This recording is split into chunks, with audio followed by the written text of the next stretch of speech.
Yeah, very good. Okay.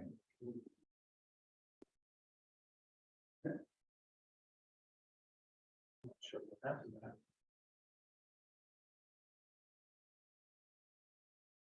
Huh. Yeah, maybe. There you go.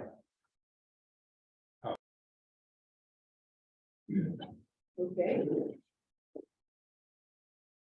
If we're recording, it must be you. So, welcome everybody. I'll call the October meeting of the library board order. Did people have a chance to review the minutes? Were there any additions or corrections to the minutes? Okay, I entertain a motion to approve them as submitted. Also move that we accept the minutes from our August 10th meeting. September. Yeah, Sorry. never mind. Do we have a second? I'll second. Okay, all those in favor? Aye. Okay. For public comments, we have one person on the list. Liz Goodrich from Redmond, Oregon. Liz, would you like to address the board? I would, thank you. My name is Liz Goodrich and I am here as a private citizen on my lunch break today. Just here to encourage you to move forward with the Stevens Ranch location. So we can put behind us the orchestrated and coordinated attack on the Roman Road location and start making good on the promises that we have made to the voters. It's time to move forward and I encourage you to do so. Thank you. Okay, thank you very much. Are there any other members of the public who would like to address the board? We do have a letter submitted to you from Kristen Brown, and that's put with your packets. Okay. All right, first up, we have Sunriver Library Design documents. So And Ruth, are you ready for that? Yeah, absolutely. And I guess I should be, hang on. I was thinking my counterpart Matt would be here sharing, so let me pull up the file. Hang on just a second. Apologies for the delay. Let's see here. I think by and large, the Sunriver is in a really great spot. We haven't really had any significant design changes since we last showed this to the board. So I think we're in good shape, but I will pull this up to walk through it with all of you.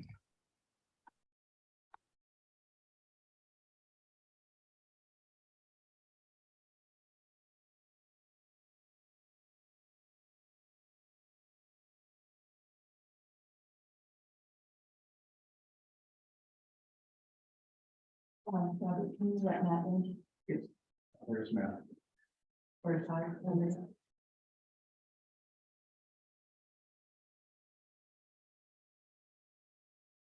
Just Matt just arrived. Ruth. I just pulled the file up. I have them up. I'm sorry. Oh, no, it's okay. I know we were all juggling multiple meetings. And these guys were prompt and right on the get-go, right on time. So I think what I was saying is Sunriver is in really great shape. We have not seen significant design changes, but we'll just kind of walk through where we are. Okay, Sunriver. I'm going to share my screen. Go with Sunriver. See? Yeah. So we'll show you a site plan first. And, you know, there is some really lovely mature landscaping at Sunriver currently, but there are aspects of the landscape that we will try to trim out and remove just so that the front door is a little bit more visible and tangible when you do park. And also that the species are appropriate and will flourish in the locations that they are cited. What you're seeing here on the site plan, I'll kind of narrate what we're seeing in terms of the new improvements. Go ahead. Sorry, Todd. All right, I just messed up our screen. Hang in there a second. Okay. Jeez.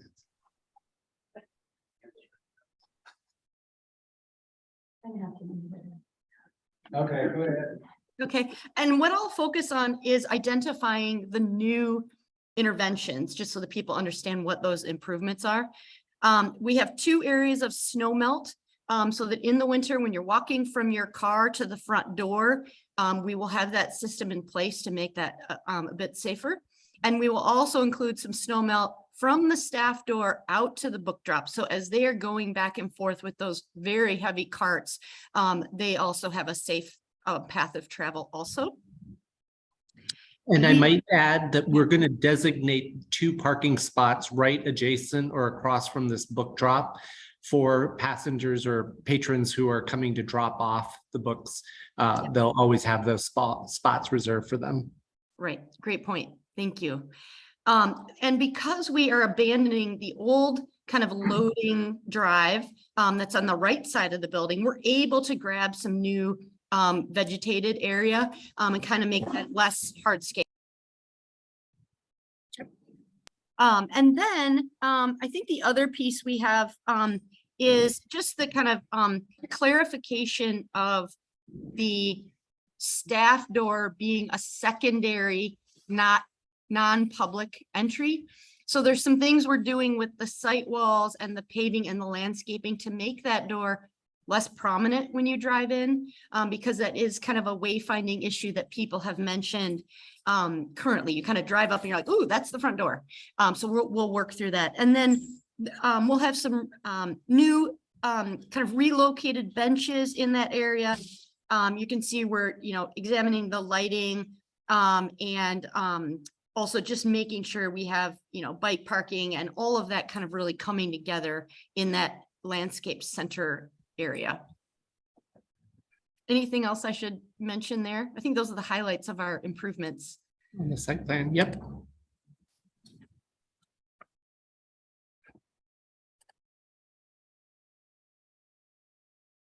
Okay, let's look at the floor plan. I think we reviewed this with you a while ago, but I'll kind of walk through the really impactful changes that we're seeing here.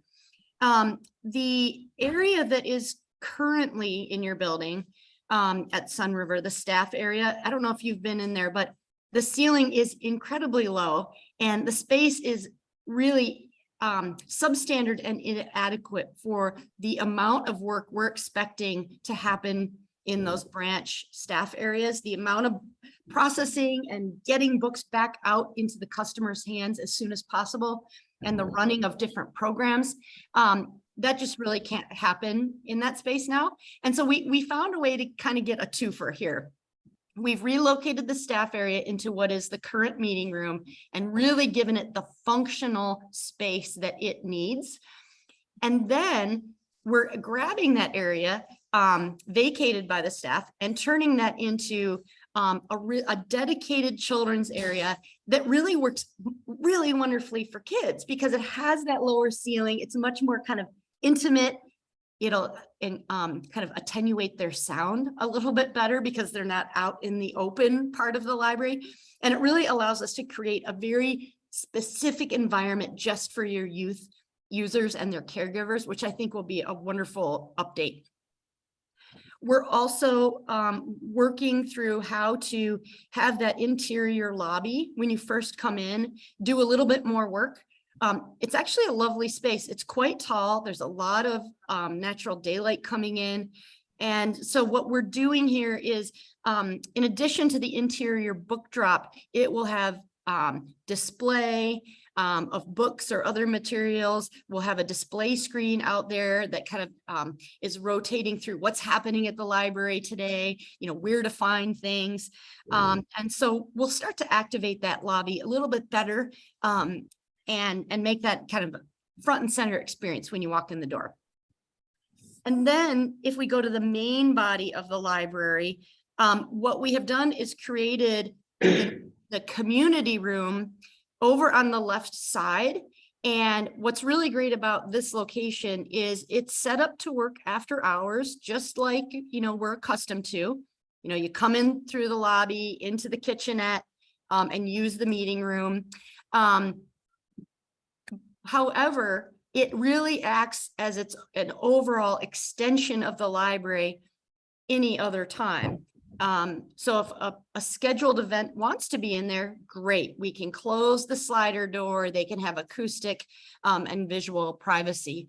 But during all the other time, it can open up and really just have the library users kind of expand right into that. And whether that's, just extra tables and chairs for reading or study or remote work, maybe it gets scheduled for teens every day after school. If you have a big event, it could spill into the library, that once every 2 years kind of really special author event. So I think it gives you a lot more versatility. And then we've worked with DPL and the collection and technology needs are being identified kind of in the rest of that main floor. We have the 3 computer stations, we have the copy and print area, all of the kind of things you're used to are just now kind of located and organized. So it's really coming along. I think that's maybe the highlights. Yeah, I think so. We are planning for a couple of little modifications to the exterior where we're adding some windows near the fireplace to get a little more natural daylight in there. It feels like it's a little bit of a dark corner there.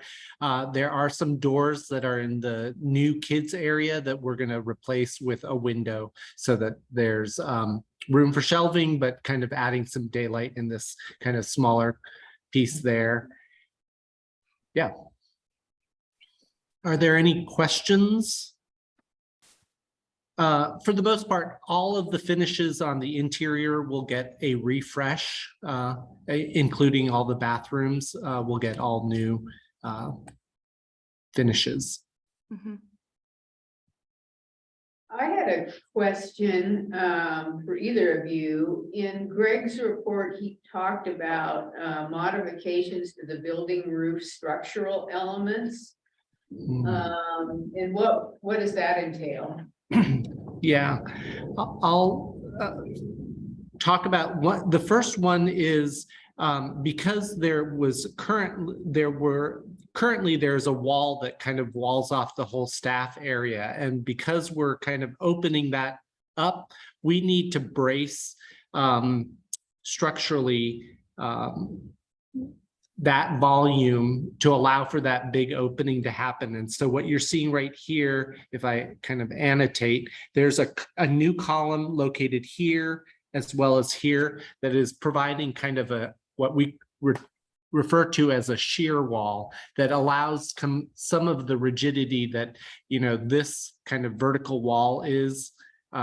This north-south wall between the kids area and the study. We're essentially doing a very similar kind of shear wall, except it's a frame that is doing it out of steel instead of a solid wall, because we want to connect this kind of little corner of the kids area and keep it open. So that's one structural upgrade. The second big piece is a little bit harder to kind of demonstrate, but all along this row of columns, if you recall being in the library, there are these circular columns that go from the ground all the way up to the roof. But it's an interesting detail where typically that column would attach to the roof, but if you pay attention and look up at the top, those columns stop short of the roof by about 6 to 8 inches. And so there's like this cantilever that the roof is currently doing in that location. And it just doesn't meet the seismic code that is required. It was kind of constructed a little differently than the drawings that we were able to see from the original design. And so we're required to put in a new steel beam that is going to go run all the length of this entire wall here at that roof level. And then we're going to secure that beam that is connected to the round columns to the roof structure to provide just more rigidity in that location. I hope Okay. that made sense. Yeah, no, that totally makes sense. Thank you. Yeah, and that is basically separate from, even if we didn't remodel, we should be doing this. Because Right. when you're in the summer, it's amazing once they point it out. There's pillars all over and they don't. Connect. It doesn't even sound. That's bizarre. I never looked up, I guess. Yeah. Okay, that makes perfect sense. Thank you. I have a question about the children's area. Has it increased from what it was or about the same? No, I think it's a fair bit bigger. So if you can kind of see this whole zone that is being highlighted right now, my sense of the existing kids area is really kind of in this corner of the library currently. And so we are expanding it quite dramatically. Probably a little bigger than that currently, but yeah. Okay. Yeah, it goes further. Is it? Yeah. Yeah. That's cool.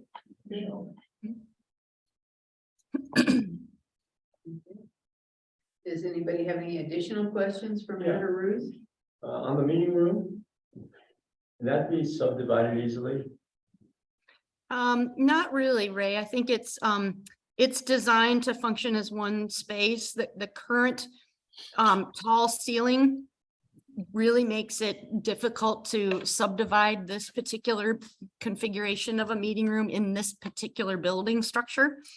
So we're not showing that, but we are providing extra area. Like you can see, there's another enclosed study room kind of across the hall. So we are providing additional enclosed spaces, but this isn't a location where divisibility is feasible. Are there any other options for locating the meeting room so it could be more flexible? I think this is the spot we landed on that provided the most functional kind of benefit for the library as a whole.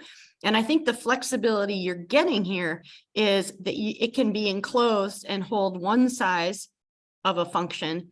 And then it can also, however infrequently, once a year or something, however often, open up, and you really can house, a much larger gathering. So the flexibility you're getting, similar to a divisible space, is just in a slightly different configuration. And in talking with Chantal, she has a sense of how frequently and what size events typically are and what we can expect or not expect for growth. And so I think this size and this configuration is really in keeping with what DPL sees as the use pattern. What is that use pattern? Of the use of the meeting rooms, that this size and its location and configuration works for them. What are you predicting is the use pattern? And Liz is a great one to have at the meeting, if you could put on your programming you had for a minute, and maybe explain what you see regularly. I can only provide you data about the programs that we organize. I imagine that they're public use, community use of that building. Our department does not track that data. So we scheduled one program at the Sunriver Library a month. And, as to Ruth's point, it depends on the content, but we've had musical performances down there that we would have needed to open up and spill out into the main library space. We also frequently have writing workshops with 10, 12. If you're asking my professional opinion, dividing that room into two smaller rooms for our purposes would not be necessary. It might for the communities, but like I said, I don't track that data. So we really don't know what the community uses. Somebody does, just not my department. I do know that the Sunriver Bookstore, they periodically have author events in there, and I've attended a couple of it there, or in that older space, but I know they use it. In Sisters, the meeting room, we've had larger groups that end up spilling onto the little patio. We've also had 10 people. I used to have the Friends of the Library in there. So I think that the versatility of a large room with group size is, I think that's a great way to do it. You know, I And think, I think also the location so that it can be entered after hours, that sort of limits where you can put that room to make it feasible to have those openings and not have to have that entire library open. And what we heard from when we would hold our public hearings and trying to get people's input, they really wanted a smaller room for like a smaller gathering of 3 people meeting. And that's where that study room is really useful because it can be used for anything from like after school tutoring, which Sunriver didn't have previously, to just, 2 friends wanting to meet and have a more intimate space so they can share, knit or something like that. So that's that element plus the size and that location of this meeting room, I think makes it much more functional than what it currently is. And being able to have that after hours, which we currently don't really use as much, that was the other thing that we kept hearing is that groups, maybe groups of around 20 or so coming in from Shark or something like that down in Sunriver, we're looking for after hour opportunities. And that was a main focus of locating it here, so it's closer to the lobby straight in. And I'll also add that in all of these designs, whenever we're looking at partitioning rooms, we're weighing the cost of those movable partitions against the value and benefit that we could get from it for the need. So that's a discussion that we've been having in all of our design meetings with the architects is it worth the additional cost versus what we could get in other things in the design? yeah, because I'm struck by with everything we've been talking about in terms of design, it's flexibility. And that's being flexible for small groups all the way to very large groups. Yeah. With the same space available. And I'm struck that disappointed that the meeting room here isn't flexible. We can put small groups in there, but that takes up the entire space. So my question to Ruth was, is there any way to do that? Get the flexibility into that space? I see it Is as it just a matter more of cost to us flexible. or? But we have definitely gained more flexibility with this design. So the smaller branches are going to be harder to get so much flexibility, of course, because we're dealing with a limited structure. But adding that study room for those smaller groups, if there's a knitting circle that wants to come in and have a smaller environment, that's the perfect thing for that study room. And then the meeting room's available, right? And that is a gain. And this is consistent with what we're doing in the Pine and Sisters as well. Yeah. We're not dividing up those rooms either. So is that study room accessible after hours? Yes. Yeah, we can do. So we've now made it that 2 spaces are available after hours. Yeah. We're really pleased with the load that we're aware of in this building. We think that this is a very functional solution for Sunriver. We're excited for Sunriver to have this. And that they just drew a line, Matt just drew a line, the red line is what will shut off the library, so people can come into the lobby, use the study room, and go across the way through the kitchenette into the meeting room, and those areas will be secured. for So after hours. everything above those red lines is open after hours. Right, so the bathrooms would be available. Yes. Right, But obviously not the staff areas. Staff area would be long. okay, well, that makes sense. Yeah, so people even wanted to gather in the lobby after hours, that will be available. as So that well. would be an option for flexibility. Absolutely, yeah. I think the plan provides for a lot of flexibility, actually far more flexibility. Definitely more than what we had. Previous. Right, Yeah, yeah. for sure. Yeah, we didn't have any, so anything is Exactly. more than Right, zero, right? so we've So- almost doubled, tripled what we had previously. Yeah. Oh, and I like that it's right next to the larger part of the library so that it feels more a part of. So if there's something interesting going on in there, people can check it out. Yeah, and that's a glass partition, which is neat. It'll be somewhat diffused at the bottom, but people still can look out into the library. They won't maybe have access after hours, but it still feels like you're part of the library. So say you go ask, kid can't run through it. Right. Yeah. Okay. But no, this meeting room feels more a part of the library, Yeah. because before you went in, it was kind of down the hall and. Yeah, it's like this. And not real bright. No. Right. No. So I think this Yeah. design will bring in a lot more natural light. Feel more a part Exactly. of the library. So the other question I have is overall, is there an increase in space for community use? Not just meeting room, but overall with the community, the book areas, children area. Is there an overall increase in that space for this design?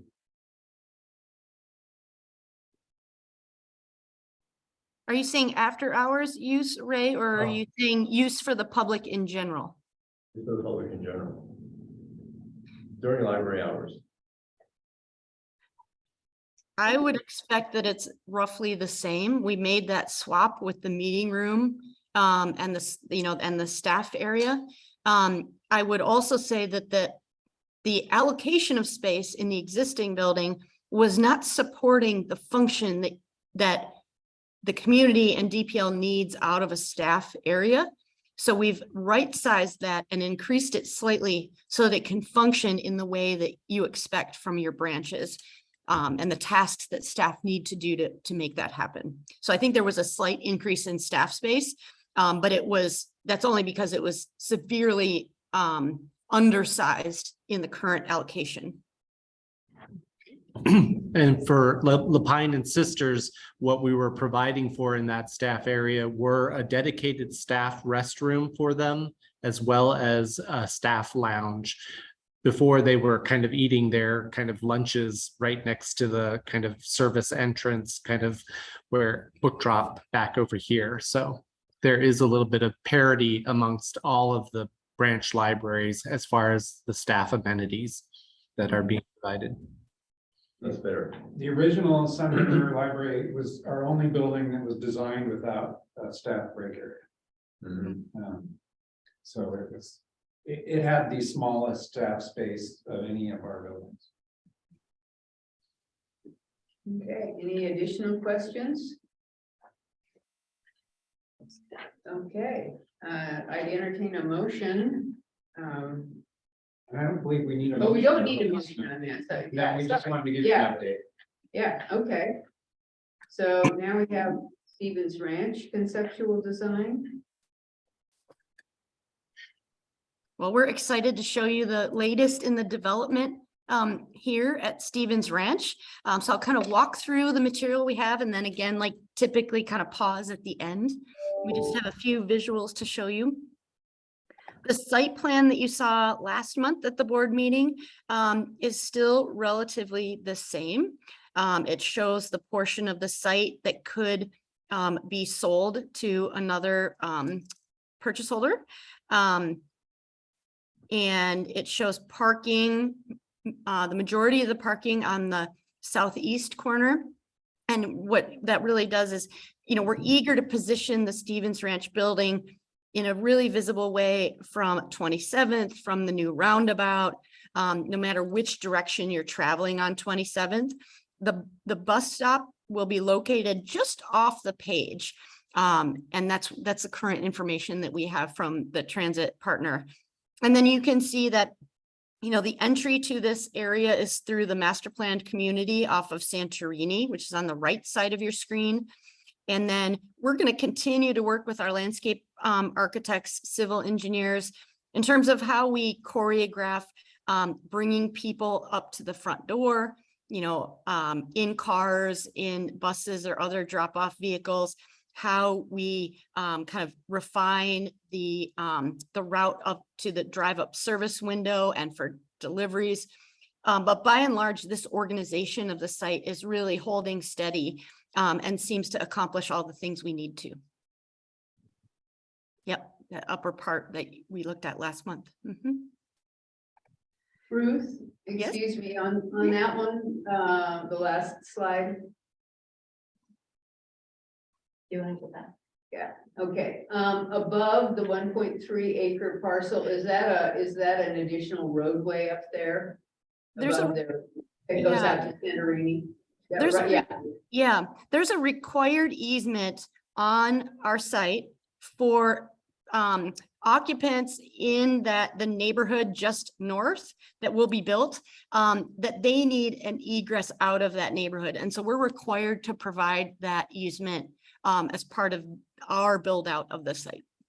okay, thank you. That's Sorry. what, and I think it's 20 feet is. That's correct. The easement is 20 feet, but we are widening that to 24 feet, which will allow us to use that road as well. So you'll see that this kind of main circulation road within our site connects to that road, and we will be able to exit out of our site from that road as well because we've widened it to 24 feet. Okay, If it were 20 feet, it would only be for the sole exclusive use of the residential community. Right. So that'll be a 2-lane road. That's right. Mhm. I don't know why. Our blue beam was slow today. I know other people said that. Compress What was this. it? Yeah, we're gonna show you,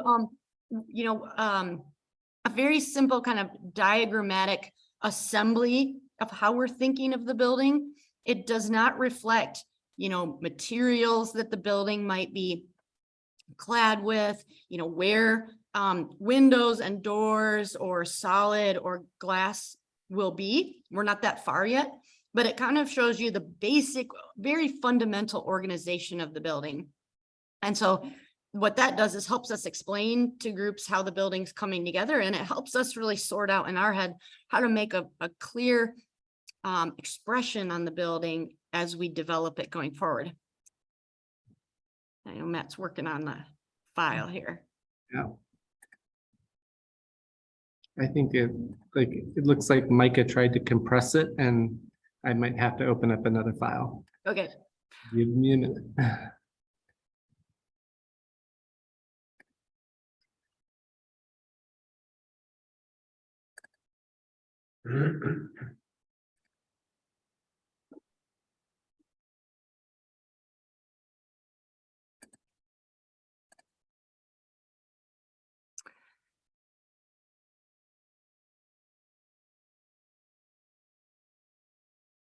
All right. So moving past the site plan, here's an image of the site. 27th, you can see labeled Wilderness Way. You can see that labeled the new roundabout. And the way we started organizing the site in the very beginning was thinking about how to position the building, which is that rectangle you can see.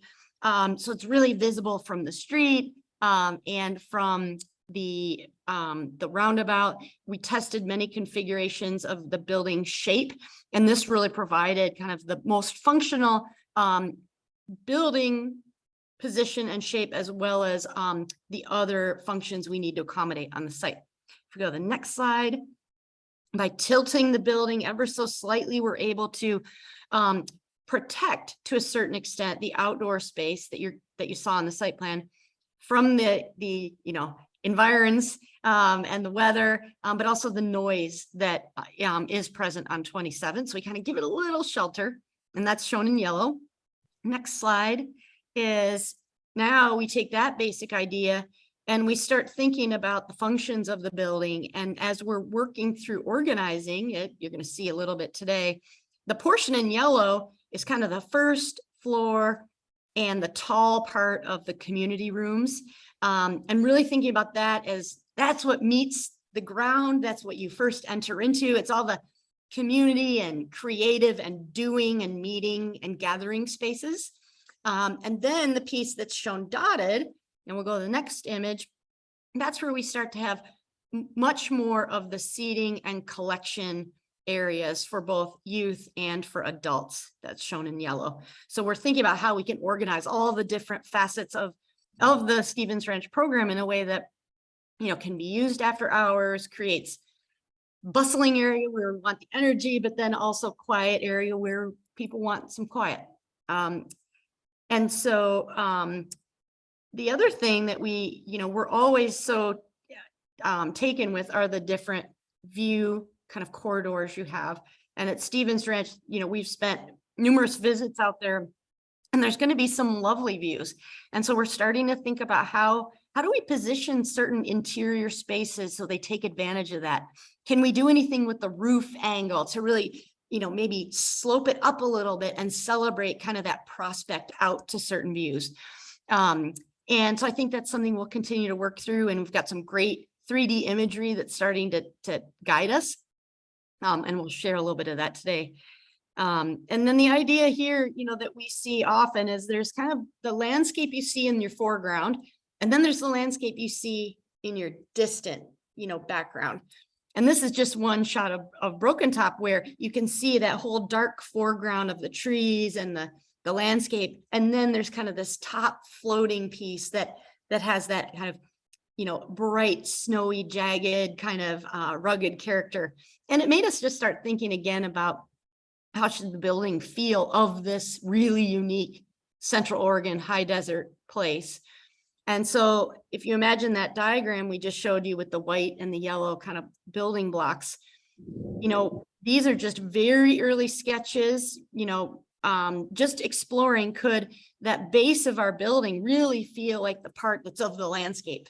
You know, maybe it's stone, it fits right into the site as the site kind of dips and rises.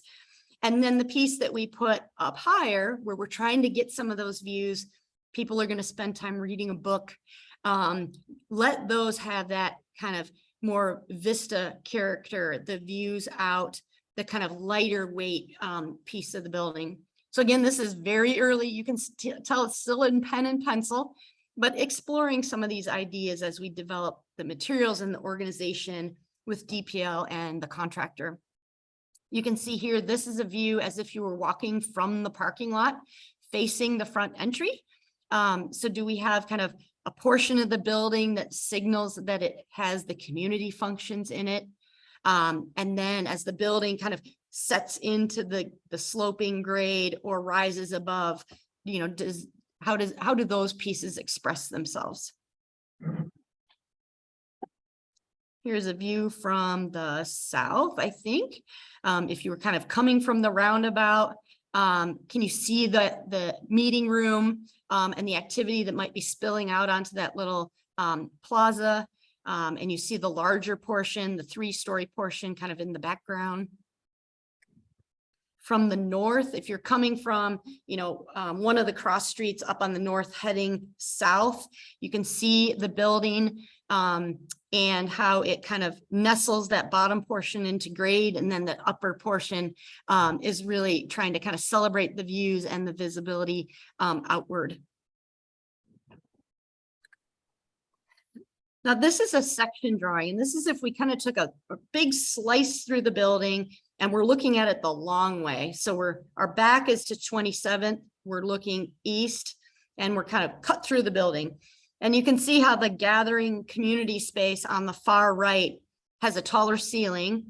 And then the 3 stories of library, you know, other library program kind of are in the long section. And it's really allowing us to create different environments on each floor that suit kind of the different things your customers come to the library for. And so thinking about how that first floor is that really exploratory, hands-on gathering kind of activities, the play, you know, the area for youth kind of all ages on level 2. And then when you're up on level 3 with that adult collection and seating, do you really feel like now you've come up to a different experience? So I think we'll continue to work through that and refine it with DPL. We are still working through using mass timber for the building structure.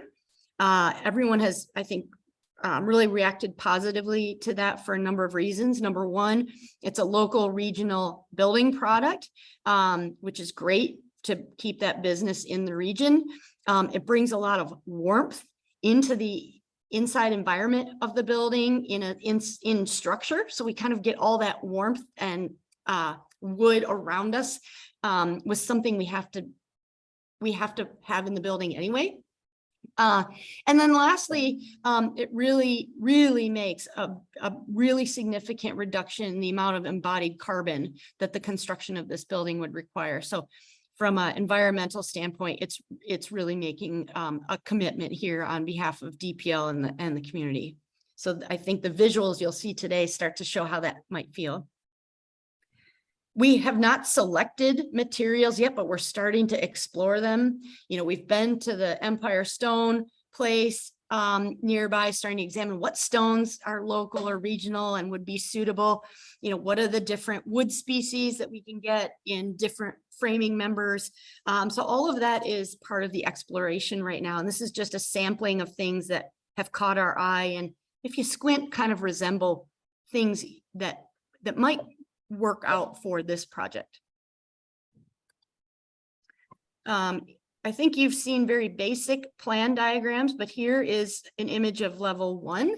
So you enter in that arrival area with entries coming from both the 27th or the parking side. That area in yellow in general is what we're considering for after hours access. And we're going to continue to work through what that means for the library's operation. And we have 2 community rooms that both open up either to each other and make one large meeting room, or they both can open out and the larger kind of lobby and arrival space can become a really seamless extension to house any really large activity that you might have. So I think you can see there's a number of different modes of function that can occur here. And then in the blue area is that kind of hands-on creative gathering, doing, computers and technology, creative space, co-working that we're thinking about for that portion of level 1. And on the second floor is where we have kind of all of the youth energy. Yeah, we'll point out, I guess, before I go on to level 2, we are working through the kind of requirements of the sorting machine and the staff loading and the courier, and that will occur on level 1 also. That's really imperative to kind of the library circulation functions. Level 2, youth. And so, we have not yet started to lay out furniture and shelving, but that's what our team's working on now. So that'll be the next kind of piece that we refine and start to explore. And so that's what you're going to see on level 2, along with the area for kind of early learning, kind of interactive area that will be designed. And then on the 3rd floor is really adult collection and seating. And again, the team is just starting to lay out collection and seating and starting to organize, what those environments look like on level 3. I think that was our last slide there. And then we have a video. I don't know if we want to go to our video now. Yeah, let's do it. And before you hit play, Matt, I'll do kind of our general caveat. We work in a 3D model from kind of day 1 of the project until it goes into construction and even during construction. But it will take all of the design phases to really build out the model to reflect all the specificity that will ultimately get constructed. So the model at this early stage is a bit rough. It doesn't have all the materials and details figured out because we're just not there yet. But it is so illustrative to understand how daylight comes in. How do the different floors relate? Do we have the right kind of floor to floor clear space? Does this feel too big? Does this feel too tight? So those are the kind of relationships that you should be looking for in this model, because the rest of the detail, we just aren't there yet. That's what we're going to spend the next, coming months working on. So I just wanted to point that out, that the stage of this model is still very early. It's kind of in a study capacity, but I will narrate what we're seeing. So we're walking in the vestibule into kind of that arrival area that we showed on the floor plan. The big community rooms are to the left, and you're seeing out to that other 27th entry. That's the glass that you're seeing off in the background. And then on the right-hand side, you're starting to see that mass timber structure. And you go down a little bit to go down to the level 1, and you can see up to level 2 where all of the youth collection and interactives and seating would be. This is kind of a tiered, kind of stepped little informal gathering spot right off the arrival area that could have any number of activities happen. And what you're seeing there is another smaller meeting room that can open up to that. We're going to walk now and just poke our head into this kind of circulation space down the library that organizes it on each floor. But if we poke our head in here, what you're going to see in the future is the sorting machine. And I think we're still very excited to have that be something that visitors and especially kids can see when they come to the building. They're not invited into the staff area, but we're working on areas in the arrival zone where that interaction can still take place. So coming soon. But the staff area also is set up to be very flexible over time with open space that's not impeded, by a lot of interruptions, but gives DPL the ability to adjust function over time. And again, furniture, we haven't placed that really in the building yet, so don't take the pieces you're seeing too seriously. They're just really to help understand the scale. Okay, we're back out. We're walking back toward the arrival zone. There's that tiered gathering space. The vestibule toward 27th is on your right. You're seeing the community rooms with their operable doors right there in the background.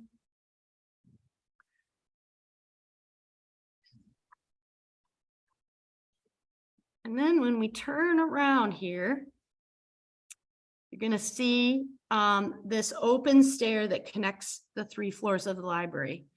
And so we're going to walk up. You kind of have a little bit of a perch view out into the arrival area.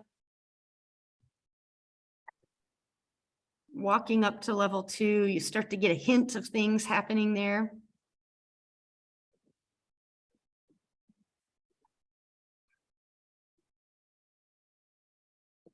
And that skylight on the left of the screen is bringing light down from level 3 and above the meeting. So there's going to be some lovely daylight coming down in this zone.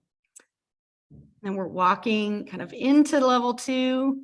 And I think this spine area that organizes the path of travel as you try to find the different activities and functional areas and collection on level 2. And you have kind of this great little overlook down into the arrival area.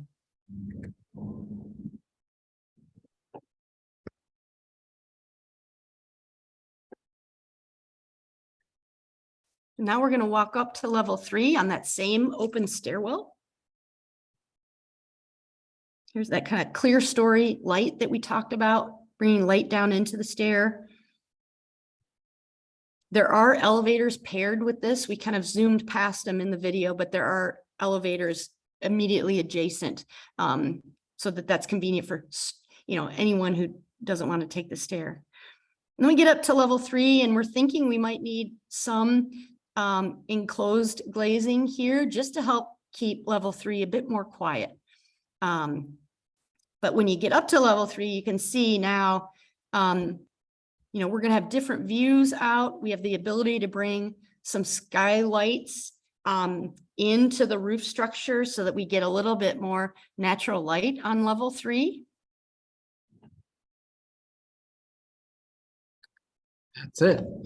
Yeah. So that's kind of a brief tour of our study model so far, but you can start to see, the things in the floor plans take shape. So we'll pause and now we can really open up for questions or discussion. One thing I was wondering maybe you don't have this set yet, but the Spanish section next to the early learning section, I was just wondering, maybe DPL staff needs to respond to that, but I was just wondering. Yeah. Is that a good placement? I mean. Yeah, we've talked about a few locations and I would expect that we will continue to test what the right configuration is on that youth floor. What we've heard to date is that the Spanish collection is used intergenerationally. And so it's not just adults or just teenagers or just little kids. They use it together. And by placing it near some of the interactive and early literacy activities, you're really drawing them into an important amenity and program kind of significance in the building. So I think the jury's probably still out, but the reason behind it could really be beneficial to some of your users. Good. I just was wondering, it seemed kind of odd to me, so I like your response, and Lynn's shaking her head, yes, so. I have a question about the size of the meeting room. Once the total capacity, what would that be, or are you projecting it to be? Yeah, we're showing the same seating capacity that we had at Roble, which was again driven by what the DPL has said the most frequent size of events are. So what we have right now are 2 spaces that can be enclosed that each hold 100 seats.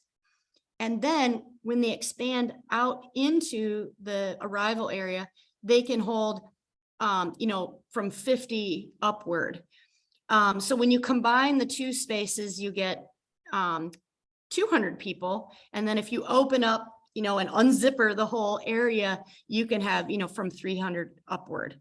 So we're trying to accommodate the same seat count in a really versatile way for, any number of community gathering sizes.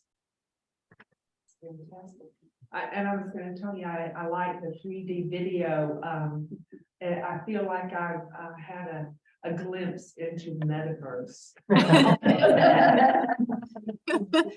It's pretty great. We have the VR glasses too, so that you can actually feel like you're in the space, even more so than on that video. It's so instructive. It tells us a lot so quickly about what we're trying to work through with us and our engineers and contractors and all of you.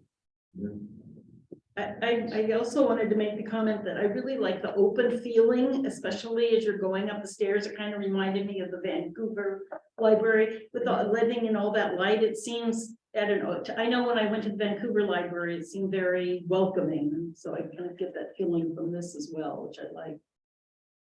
And I really like I know that the materials are not set in stone as it were, but I really like the look and feel. It feels very of this place with those materials, particularly the kind of localish stone, because that's such a big part of historic Venn buildings is that lava rock.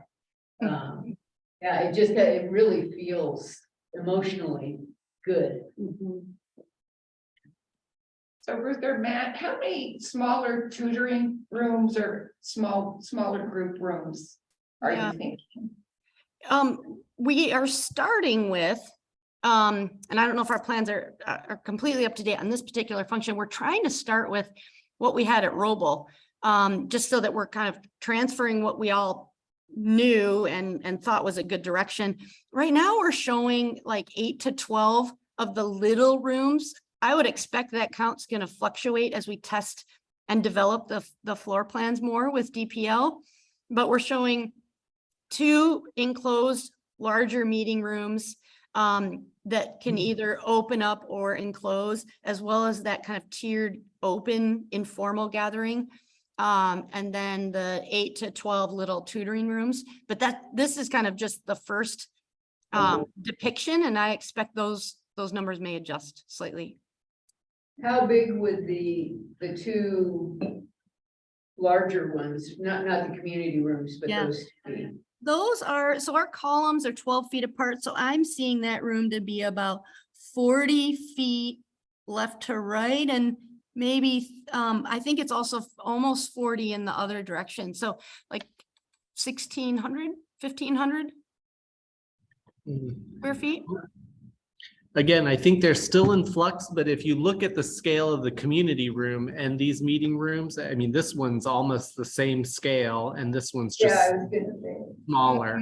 But again, grain of salt, it's early days. What we're trying to do is track kind of the program that we had at Central or the Roble site and place it on the floor plan just so that we're tracking, but it will adjust. Mhm. Yeah, just, Yeah. And then the co-working area to the right is open, but it's also available with certain furniture where people can gather too. So it's really an amazing, that whole floor is all about gathering and coming together. What is tiered mean?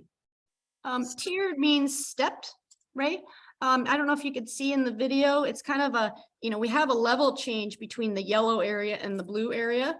Because we're trying to work with what the site grading is doing. And so we are using some kind of informal seat steps that people can walk down, but also people can sit on if there's kind of a more informal gathering. And again, there also are elevators, adjacent. Spanish steps. Yeah, gives us another opportunity for library programming. When you said, in response to Bunny's question, you said the open space would be 300 plus. What's the upper limit on the plus? I would need to defer to our occupancy fire marshal count. So I don't overpromise what we're legally allowed to have in there. Yeah, but if you We look could- at this, We if you could look at follow this, up. yeah, I think we do need to do that calculation ultimately, knowing exactly, it will all, this yellow area, if this is all kind of a big, huge event is happening, it will be driven by the amount of exiting doors that we have off of this space to determine our maximum capacity. But if you're looking at this right now, I think the gray chairs are, what we're showing in this configuration right now is 300 chairs. So. Mhm. Just for kind of, Yeah. scale, yeah. Surely there's a coffee shop or something in there? Question. I will defer that one to Todd. We do not have a coffee shop in here. One thing we are hoping is to take advantage of the plaza space outside in case we can get like a cart to come. But that is, we did lose space from Roble, and that's one of the pieces that we lost. And it should be noted that this is a really different neighborhood than Roble, where all along 27th, there are commercial properties along that may have other kind of commercial. We don't know what is going to go into them, but it is going to be a neighborhood. There are going to be hundreds of houses and residents walking around. So we feel like the likelihood of kind of a grocery store or kind of a convenience store or things, amenities that a typical neighborhood would have would start to gravitate to this new neighborhood, making it less necessary that a cafe would be required at this library. And we have heard that from the developer. And they are marketing some of their commercial, the right across Wilderness Way, and then on the other side to the north. There are two large commercial areas. They are looking to have that be in the retail. A fairly large retail, especially the grocery type anchors that are there.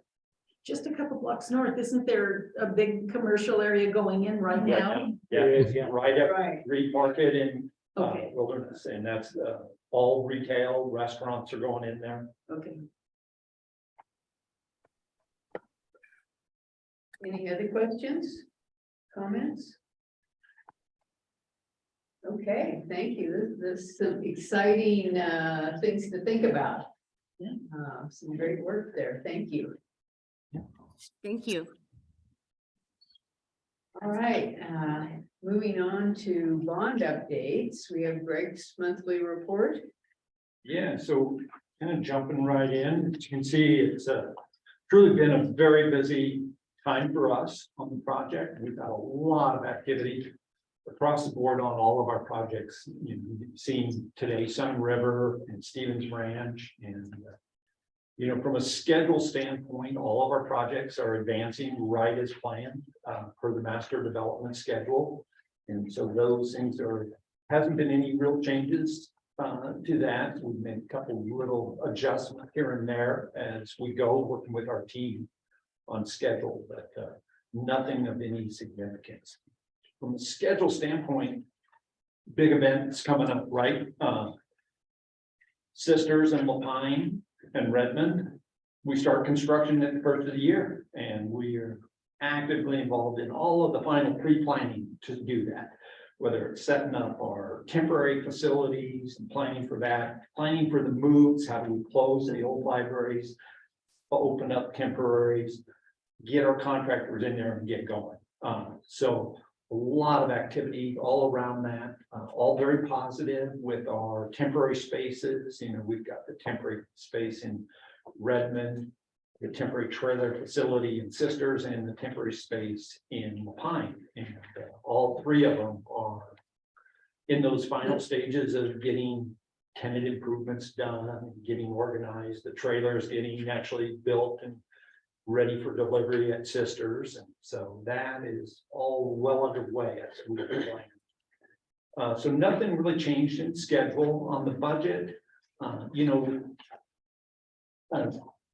Fairly, significant budget adjustments in my mind are fairly significant. And I tried to really lay them out in the report to help give you guys a sense of what's going on from that standpoint. Starting with sources of funds, as you can see, the sources of funds for the bond program increased. One was the interest on our investments. So the bond funds are currently in very conservative investments managed by Piper Sandler. And so they regularly give us an update on the status of those investments. They manage that to our development schedule. So they know our timeline. When are we going to build stuff? We built a very detailed cash flow that we get to Robert to say, here's how much we expect to spend every month for the life of the bond measure, so that he can plan and manage along with Piper Sandler how those funds are managed. With that update and with current interest rates and everything, you could see we had a significant increase in anticipated interest, which has to go back into bond program. So that's been captured there. The other is we have 2 grants that submitted applications for, and these are energy grants that are out there. And because we are designing for all electric systems, not using fossil fuels, that we are designing PV systems, and with both Redmond and the Stevens Ranch location, the goal of being net zero. Net zero is we're going to generate as much power as we need to operate the facilities. And so through the bond, we're required to spend a certain percentage, it's a 1.5% of your costs on renewable energy. Net zero costs more than that. We couldn't achieve that with just that amount, but we have set our goals and our designs along those lines.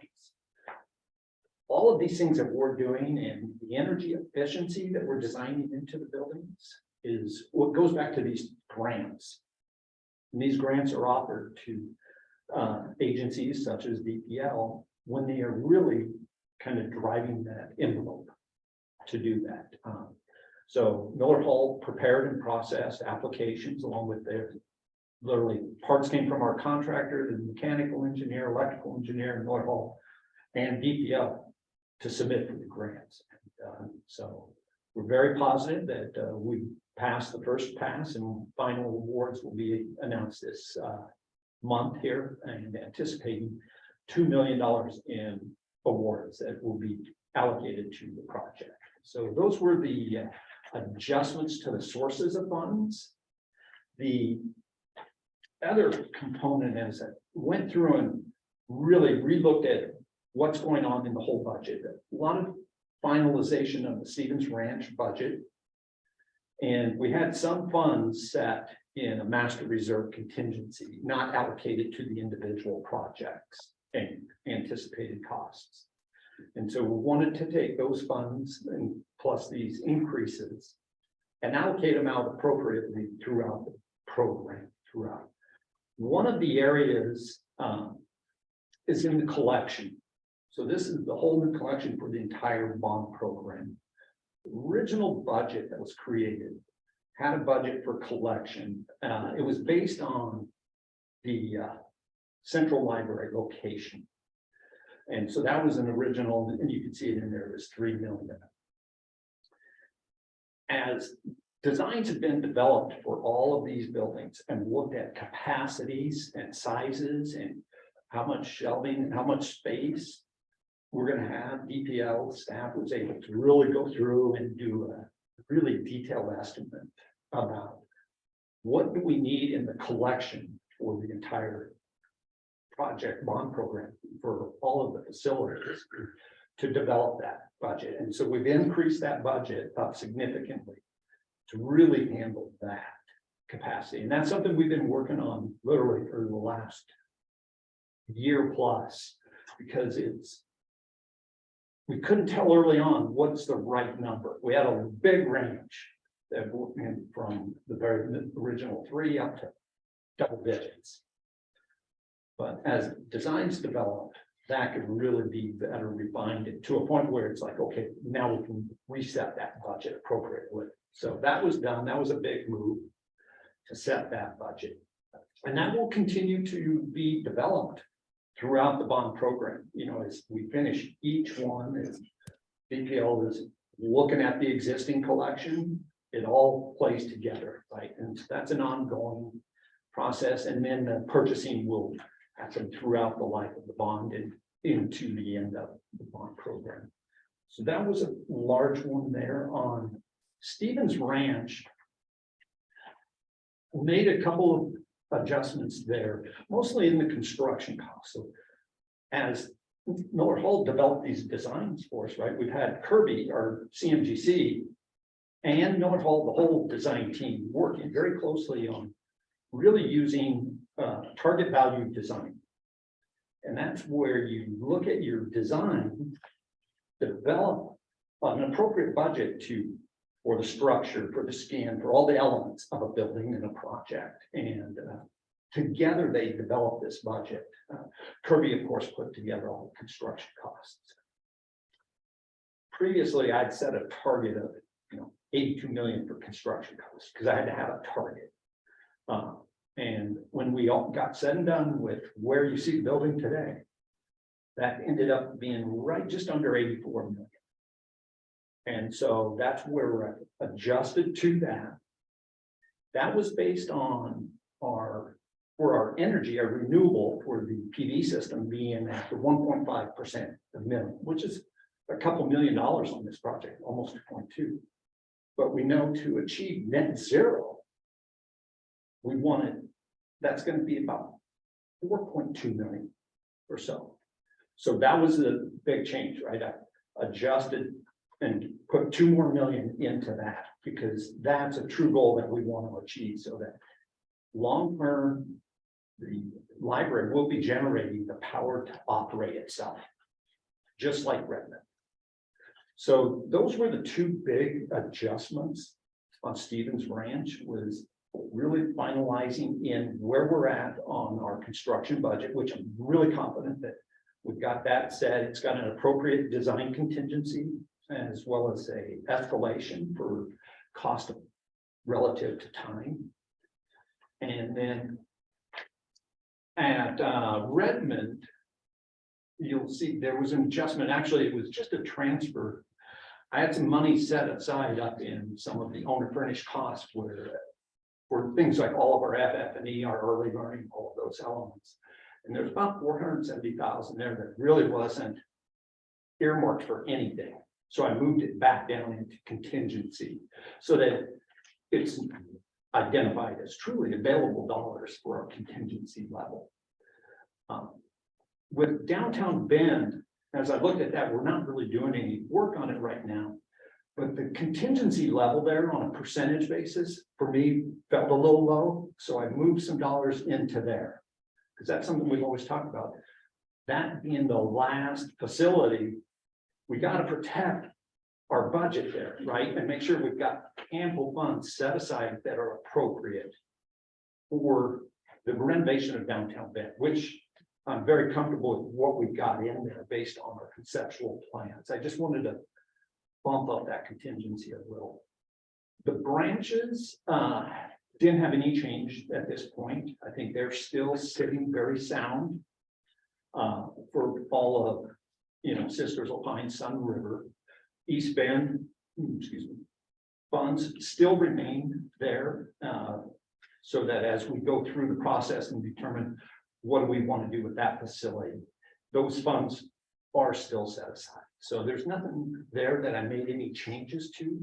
So those are the major revisions to the budget.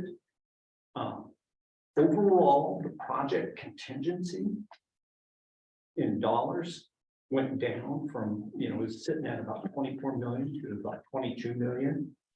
And this is the owner's contingency, and that's still just above 10%, which is a percentage that I like to try to maintain as far into the project as we can get. And so I'm real comfortable with where that's sitting.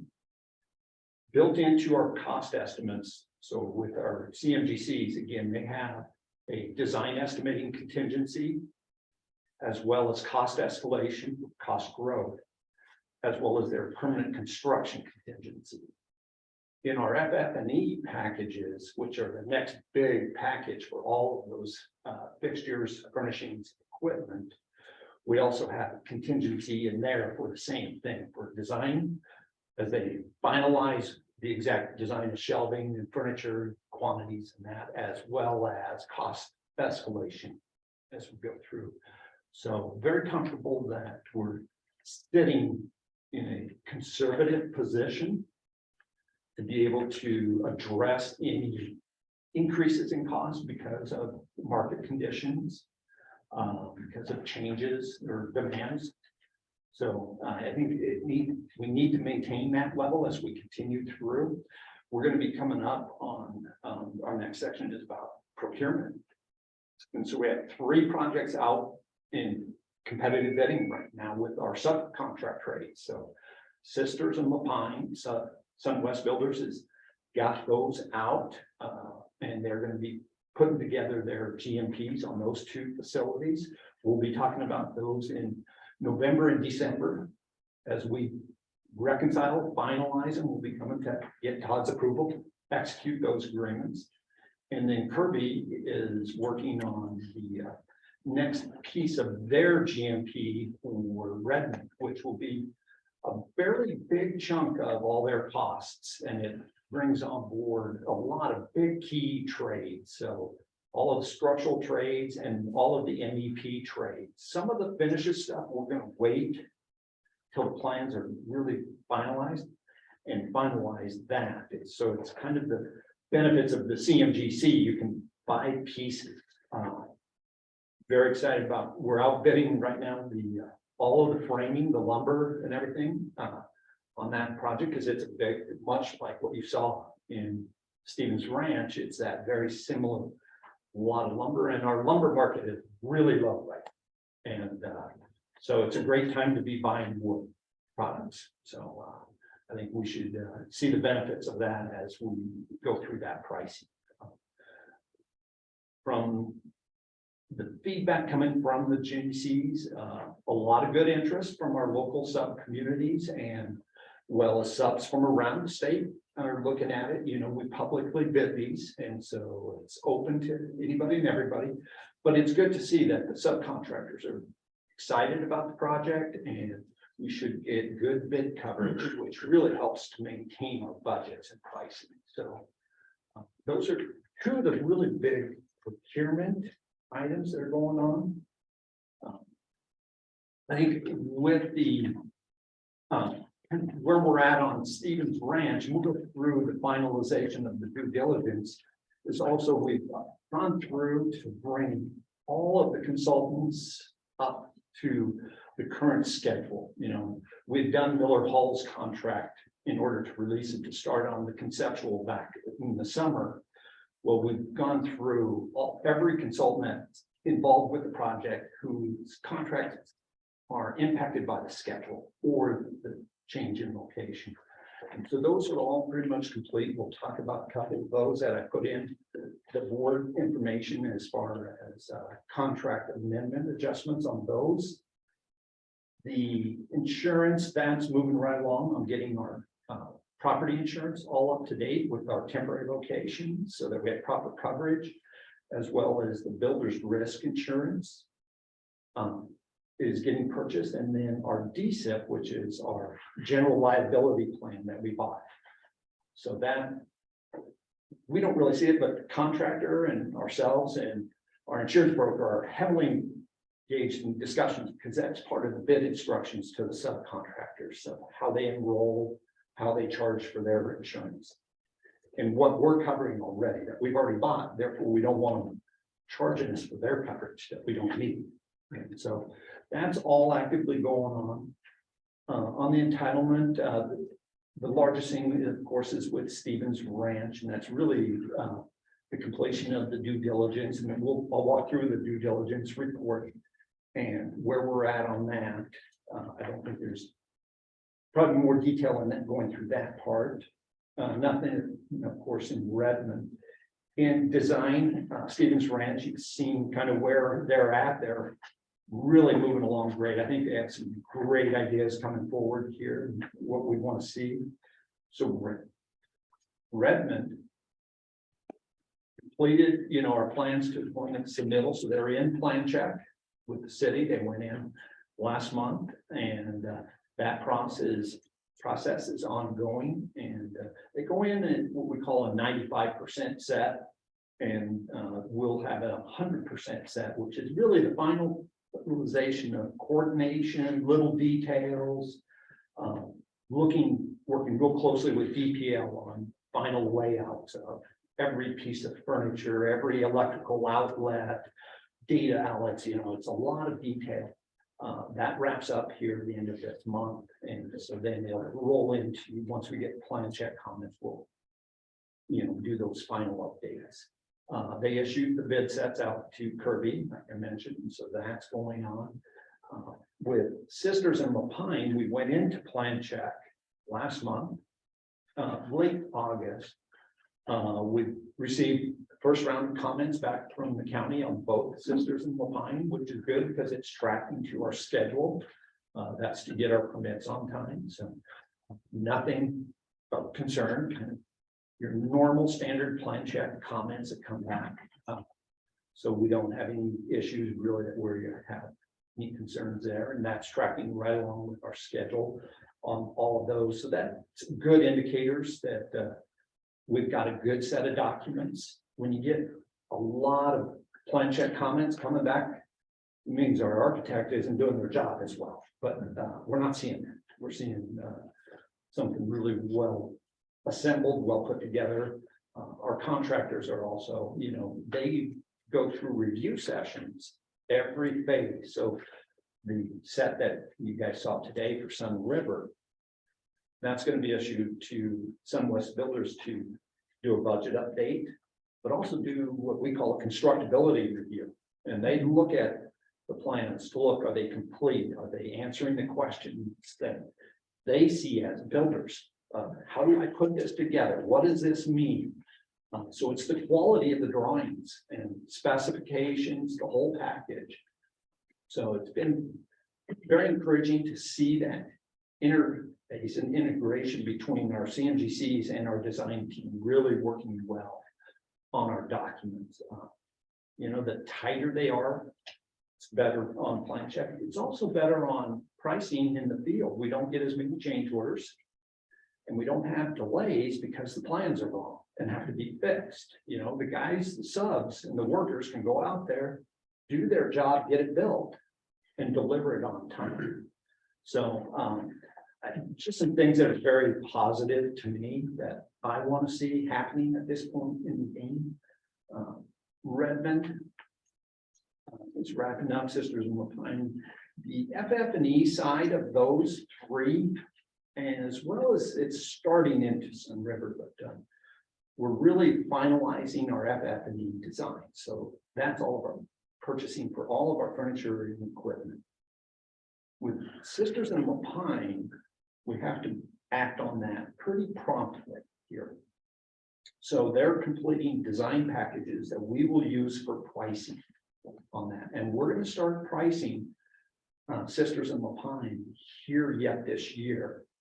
And we have a number of options that we can utilize. EPL is members of cooperative agreements, which are purchasing agreements set up for the use by government agencies and districts, just like this. And so what they do is they go out competitively bid scopes of work that are typically used by agencies, public agencies.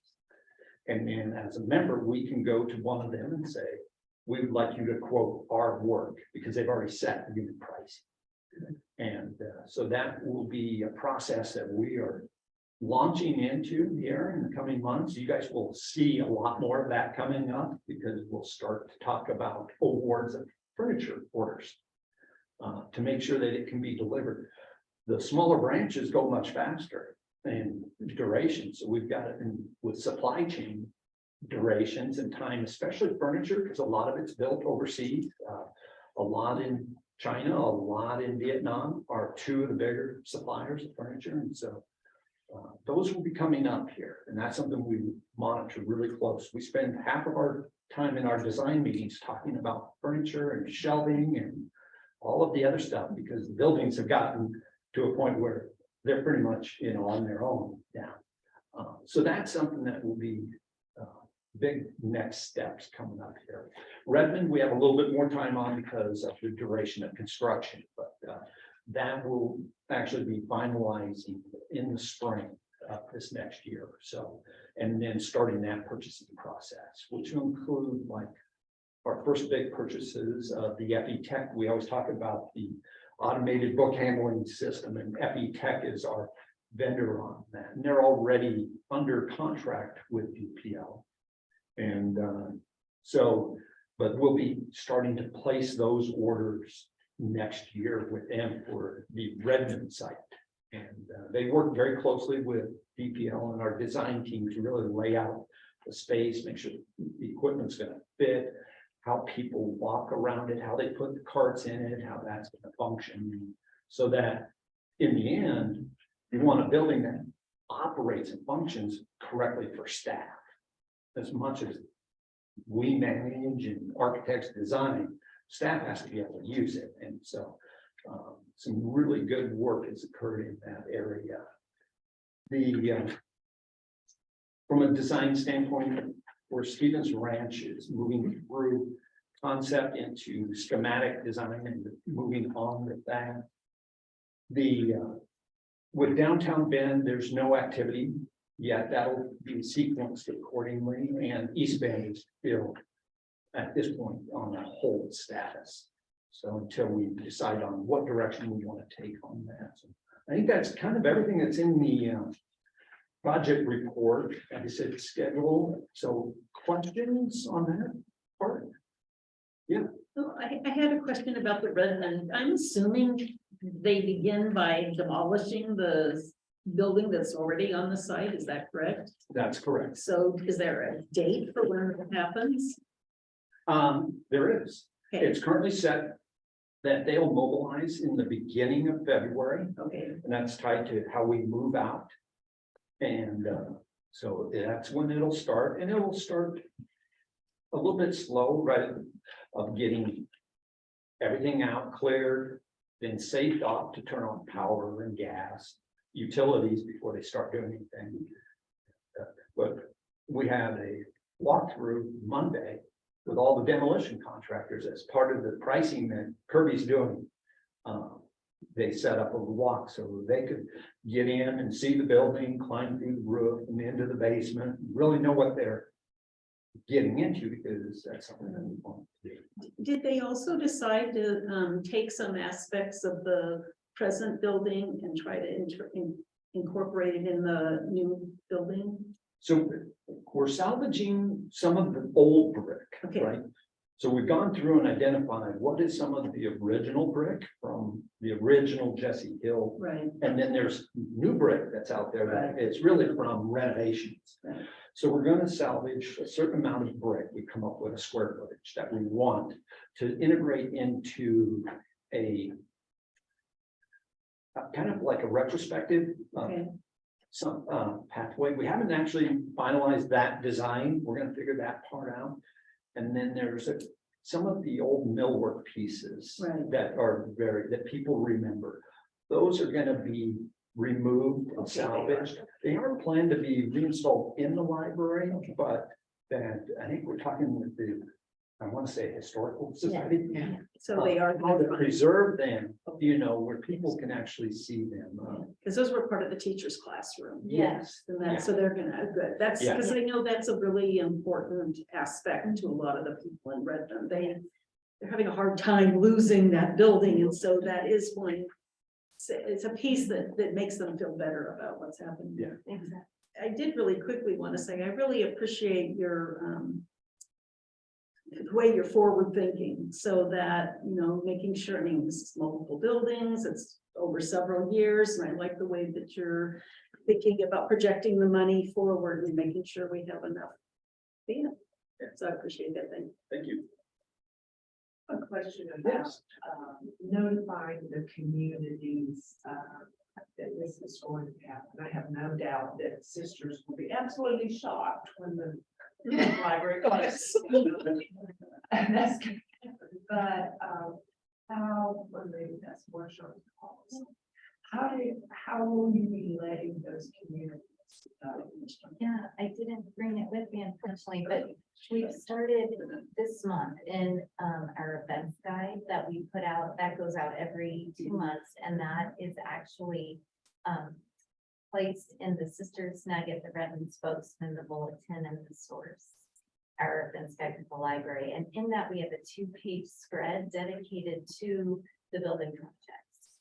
And so on this one that went out this month, so it's for October, November, we had a higher level of detail about the closures, et cetera. In the December, January one that goes out at the end of November, it'll have exact addresses for the new temporary spaces, exact dates that the libraries will close, et cetera. So we also printed out about 5,000 of these tear sheets, I'm calling them, from outside of that events guide. And we're distributing those around through, with the librarians' help, to different organizations, and then making those available in the libraries for people to pick up. Then we also have our e-newsletter that goes out to thousands of people, and that has a link into this summary of what's happening with the building. But on top of that, we're also going to be having displays within each of the libraries that says, like, this is what's happening with the timeline, and that we hope to get up by early November to mid-November. And then little bookmarks for each location that'll show, this is when this building closes, here's your new temporary library, and here's when we hope the Sisters Library reopens. So we're going to be hitting it from different angles with Redmond, and that's our biggest concern. I mean, just that community, because there is a loss there, before they get a major gate. And so thinking of ways to include that community in honoring that building for what it was, and gathering those stories, like through listening sessions and being available to take in people's history with that building, and then try to do something special with that to capture that for Redmond. Because you said the Redmond spokesman, the number of people in Redmond who take the Redmond spokesman is minimal. It's in the bulletin too, because we look and more people take the bulletin in Redmond than the Redmond spokesman. Right. Yeah. Oh, absolutely. Yeah. But, have you considered utilizing the libraries in the public school system and is sending out information that way? Yeah, so it's a little tricky with the school system, because kind of similar to us, everyone wants to use the school system to get their word out. And so they've given us space sometimes within their newsletter, but they also have to not do that because so many other organizations are always vying for that. I remember that. But what we do is we have a newsletter. So we do about 9 different newsletters that go out monthly or every other month. And one of them is an education newsletter that goes out to all the teachers within the entire county. And within that, we can provide updates. So it's coming from us, but they allowed us to send it to their staff. That makes sense. That sounds good. I would add one more thing. It's on the DPL website, we have the future libraries section. And we actually have schedule dates in there, so that if someone's looking at that, at the website and looking at that page, they will also see the dates in there, and so. And what we're trying to do there is to separate out. So Sisters have its own little mini page within the bigger page, saying we'll find Redmond, so that we can get more specific and have really track that, let's say, Sisters pretty regularly on that whole site. So if people don't care about the full thing, they can just tap into the Sisters page and get their updates. And that's a really good resource for when people ask questions of us. And I mean, I don't always have all the dates at the top of my mind and to point them towards that resource, because you've really been updating that, and it's really some great information. Yeah. So I think most people's questions would be adequately addressed. I think one other thing that we'll do, is particularly in Redmond, tradition, the groundbreaking ceremony. We haven't really worked through the details there. But we'll probably have some level of event there, because it just really helps to let the community know, celebrate the new coming. And so that's something that we'll be working closely with Chantal on organizing that, and with Kirby, because it's always put the golden shovel in there and turn a spade of dirt, right? It's beginning of new. So excited about doing those kinds of things. And you Hopefully all the would weather be- will be good. Yeah, What's that? Hopefully the weather will. Yeah. Whatever it is, dead of winter. Yes. if not, you'll just dress warmly, because we want all of you there. Yeah. Yeah, I picked up the events and very nice, great. Good information on them, and it's right there, visible. Yeah. Yeah, deeply. One thing I might suggest though is as we go through the temporary space, make the temporary spaces, we might put a map. Yeah. So people can actually know, put in this name of the street, or even in Bend, when they put the name of the streets, I go like, what the heck is that? Mhm. I lived there 30 years and I have no idea what these streets are. Mhm.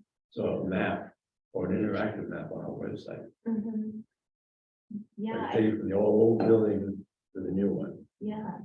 Which would be nice. Online, and I can't think of where it is, but the services team actually did that. So if you click on the address, it takes you to the location, shows you a map of where it is for Redmond specifically. Yeah. Sisters and Lapine are just like, right across. They're right there. Yeah. So they'll be easy, but we will include signage. Another thing is with programs, because we're moving programs around. So just, having signage so that people always realize they may still show up at the library for a program, and let them know it's now going to be in this location, either somewhere in the community. Because we have a lot of good community partners going right now to help us with programming while we're closed, let's say in Redmond. But also to tell them, to redirect them, because we know people will still show up at the library, even if it doesn't exist. So in Redmond, will we still have the parking spaces available? We won't. They won't. Yeah, we go all the way to the street curb, basically. We even have a certain amount of street improvements around the property where we're closing old driveways, opening new, adding more parking spaces all along the frontage. So no, it'll close off completely. So we'll have additional parking where the temporary facilities are.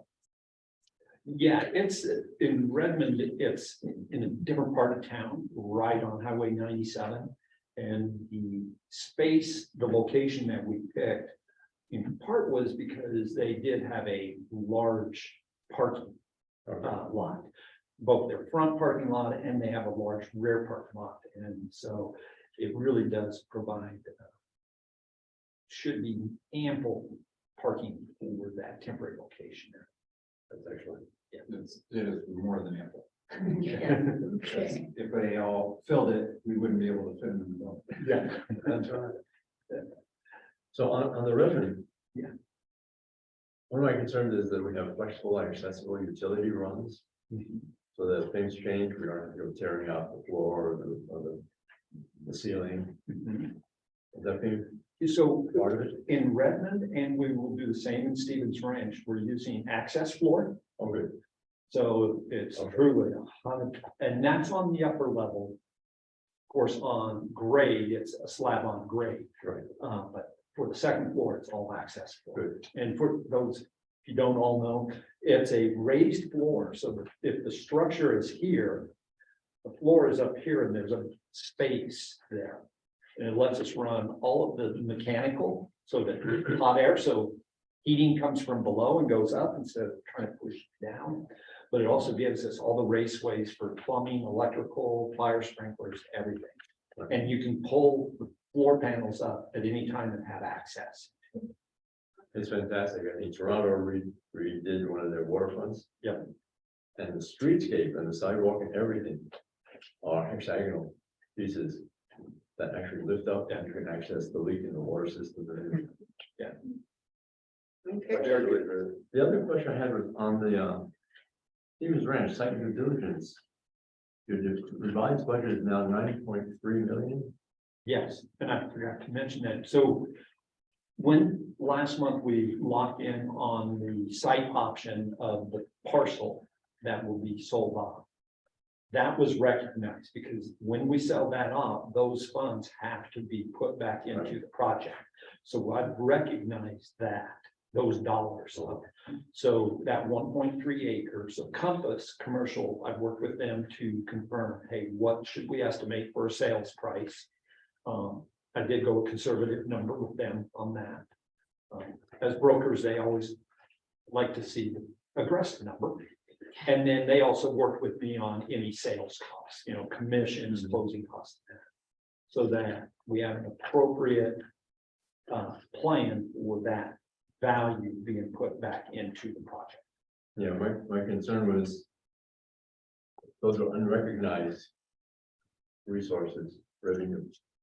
On the budget, shouldn't you actually carry what you know we're gonna be expending, not what we're anticipating getting back? Well, I think it's both ways, right? We're planning for all of our expenditures, but we do have to plan for all of our resources coming in. So it's like the interest that we're earning. We have to take those dollars and put them back into the project. Right. The sale of that piece of land has to be put back into the bond funds. And so I'm recognizing, hey, we're going to sell that piece off and those funds are coming back into the project. So yes, I think part of it is because there is a strong interest in the property. And that's why I'm showing it as a source. It's reducing costs because it's coming, those dollars that when it's sold go back into the project. Yeah. But I do think it's prudent at this point to be forecasting that because that is our plan, is to move forward with that. Yeah. Because that helps to balance our budget with this piece of property. Yeah. My concern is like, unlike interest, which is that going to be, I mean, it's not a question. This is a future possibility. So a more conservative way of presenting the expenditures would exclude that until it actually becomes available, like interest does. We don't plan on interest being a certain amount and taking out future interest. It's only what we've received. This we have not received yet, it's in the future. I feel it's a sizable chunk of change. I feel more comfortable having it still in there, the total cost of the property, knowing that we want to sell parcel. And if that comes through, that would almost be like receiving a grant. It does have to go back in, obviously, but it's not money in hand. It's not absolute. Yeah, it ends up getting treated like our owner's contingency, right? Is that, I guess, Ray, I saw it as, hey, our intent with that piece of property is to Right, I sell know. it. So I wanted to recognize that sale. If I didn't show it where I showed it in the land cost there, it would basically then move into the contingency level. The dollars won't change. I think that we should still recognize that there will be a sale and there will be income coming in forecasted. I will monitor that as we go through. If there's a reason that I think, hey, I expected it to be X dollars, right? If that is going up or down, then I would reset that forecast. So I wouldn't wait till the end, but I will look at it on a regular basis. And I would think that here in the new year that we would be actively working on that component. My concern here is that we have a lot of. The budget is floating. Can I ask, is there a motion? The motion for what I'm trying to get information from Greg saying is, I think There's you a made your He just point. answered his question, so I just want to know, is there a motion that the rest of the board would like to forward? I don't think it requires a motion. It's a concern that I have on how we're presenting the data. I've heard what you have to say, so we understand that. Okay, Okay. I think my interpretation is your question has been answered, so Uh-huh. if you're not satisfied with that, then I suggest you make a motion. Well, Greg and I can discuss it. further. Okay. Okay, sorry, I'm not trying to cut you off, I just want to Right, get us moving forward. yeah, we have a lot remaining to go, so, Is there a motion needed for his report? no. No, Oh, okay. And so I think we need to move on to, our next agenda item. Our due diligence on Smith's Ranch. So, as you know, and I wrote up a summary, I tried to capture everything that's gone on since we issued the LOI and executed that, and then prepared and executed the purchase sale agreement, which triggered our due diligence period. That started in July 15th. It was 90-day due diligence period, which ends this week. And throughout that due diligence period, what we do is fully vet the piece of property that we're purchasing, which is the Stevens Ranch property. And my summary really kind of walks you through a lot of those. I won't kind of regurgitate all of it, but you know, we studied the design as you saw today. Really make sure that the program, that what we want in this library fits, works, and that the piece of property really does work. And we've really gone through that, very comfortable and happy with that element and works with the property. We investigated the aspects of the land, right? So we did a lot of detailed investigations into the geotechnical aspects of the land.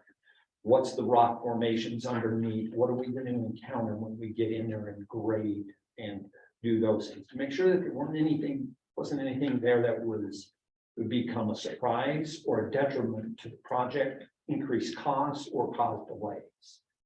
And so through all of our geotechnical studies, we've been able to verify what we have, identify how we're going to work with it. Nothing there is unusual for local conditions. Of course, there's rock there because there's lava rock everywhere.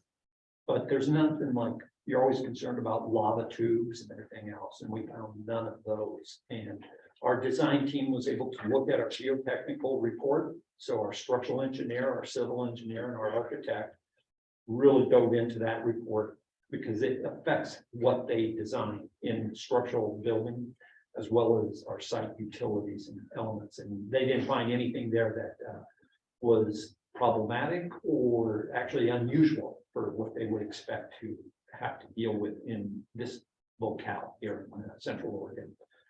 So that was a real good positive. We did a phase 1 environmental analysis, and that came back clean, really good. And so they really look at what happened on the property in the past, what happened on the adjacencies, and is there anything there? You know, in the Stevens Ranch development, they did have some old dump areas, not on our piece of property, but out on there, and they have what is a NFA, which is a no further action, and that's a report that comes from the state agency to the property owner that whatever they have to do to their land in order to clean up whatever it may be, has been completed and cleared. And the property has their NFAs, and our consultant was able to verify that. So that's another, just a really important thing that you want to do. We went through title on it and looked at our title report, got all of that, and it's a preliminary report at this, and we'll have a final report at closing. So when we actually close on the land. But our preliminary analysis really says, okay, there's no encumbrances on the land. There's no easements going through the land. There's no underground utilities that, you know, aren't visible to us. So that's really a good position to be in. The only thing we really need to do is clean it up to match the final piece of land. And that's actually done by the developer. And they will give us a final clean title report, like I said, at closing. So as we walked through that, that was all finalized. We worked with the developer closely on utilities and where they're building them and how they're going to route them, so that we know, so that we're designing, so where the water is going to come in, where the sewer, storm drain stays on site. That's a requirement. We'll have dry wells injecting stormwater back into the ground table, water table. So, but power and communications, all of those. You know, with this being a new master development plan, the developer's got that kind of stuff there. So those facilities, and they're working with the city, with CPC, that's our power company in that location, about how everything's going to feed to the site. And so comfortable that we've got all of those in alignment as they feed into the development. They'll feed right on over to us and set us up, as well as our for sale lot there. As part of, with the developer, they've agreed that to not only stub utilities to us for our use, but also stubbing utilities for that lot, for that separate. And they are putting together the tentative map, which will be finalized also. And that tentative map establishes our lot, our property, and creates two separate lots for us. One that is specifically for the 1.3 acre, and then one for ours, so that we never have to go back and amend that. We can execute on a sale because they've already done all that work for us. And so that was something that they set up. The easement, we talked about the easement along the north side there. So that was something that was in the original agreement with the developer, that there would be this 20-foot easement, but we'd always talked about that, hey, if we want to utilize that, we are free to do so. They just need to be able to drive on it. And through our design studies, we really found that it was very beneficial for us to have that road on that end, because it gives us 3 points of connection to Santorini, which will really be good. It'll be good for exiting in and out, especially coming out of our service area, and helps to really define our separate parcel in there. And so that's something that we will construct in there. The easement just allows them to drop on it. One of the things that we did do with the developer is, in the original agreement, we were going to build these sidewalks and the landscape along Santorini, and they're building them everywhere else. They've agreed to now construct those at their cost for us in there. One, we didn't want to have to go in and get a public works street improvement permit just for that little bit of work, and they're already doing a street, so they can just add it on to there. The other is that their original plan was to clear the site, which was basically mow down all of the trees, all of the vegetation, and give us a flat dirt lot. And we said, look, if you, part of it was a trade, you build Santorini, we'll take the site as is, because we're going to save a lot of trees. And some of the vegetation. We've done a tree survey where we literally had our surveyor go out. They've worked with the landscape architect to identify trees that are mature and healthy and where they're at specifically so that they fit in our design.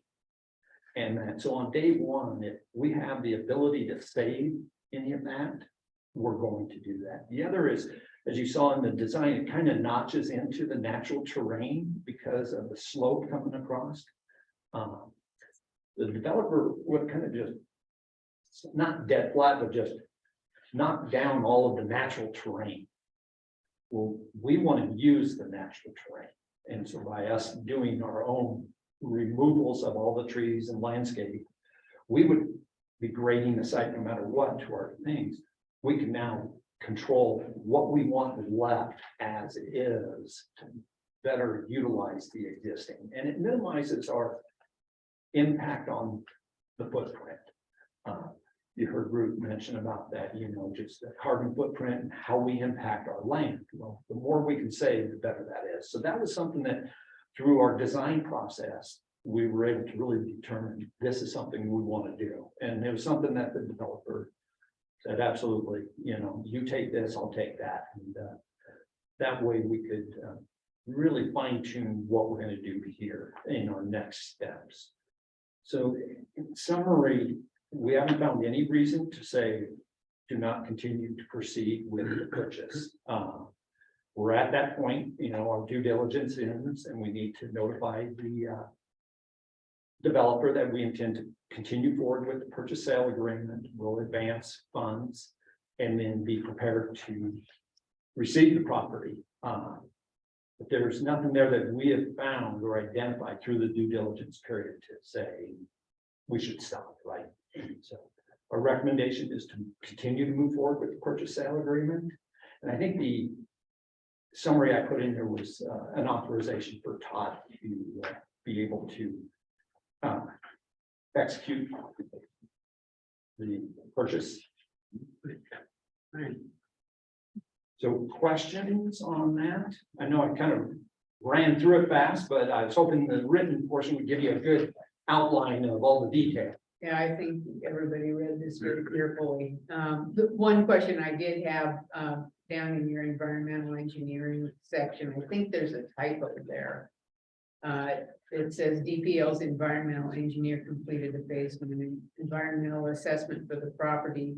This assessment did not reveal any concerns and confirmed, and I think that should say no open issues for the properties. That is correct. Okay, I just wanted to double check. Yeah. Does anybody have any questions about, I think this is a really thorough report. Thank you. Just for information, Central Electric is going to be the utility electrical. Yes. The lines are going to be buried. Half and half. So they have an existing overhead system that comes from the Rickert substation that feeds behind the landfill and behind the county's property. And that overhead line comes down to, where Ferguson hits 27th Street. Right there, it goes underground. And everything throughout the Stevens Ranch development will be buried. Good. They're just utilizing that existing, that's how they feed to the Stevens Ranch. They can't do anything about that. Yeah. Okay. And well, remind me, the trees on the property, what varieties is it predominantly? Is it juniper? On those out there. There's ponderosa, which is a lot of what we're looking at saving, but there are some really good junipers in that they're healthy and of a very mature stature. The landscape architect is really focused on the ponderosa ones. In some areas, they're looking at, can they utilize the natural landscape as it is? So the shrubs and that, I don't know how much of that we will be able to say. The real focus is going to be on the trees. And we told them our preference is definitely the ponderosas. if they want to consider junipers, we want to talk about it. So we're really make sure we have the landscape design, will have defensible space that incorporate all of the Yes. standards that are becoming. Yeah. At the state level, to make it resilient. You know, I worry with leaving native vegetation there is pretty much the rabbit brush. Yeah. It's gonna eat you up a lot, not no rabbits. So that will be taken into account. Yes. Okay. Any other questions or comments?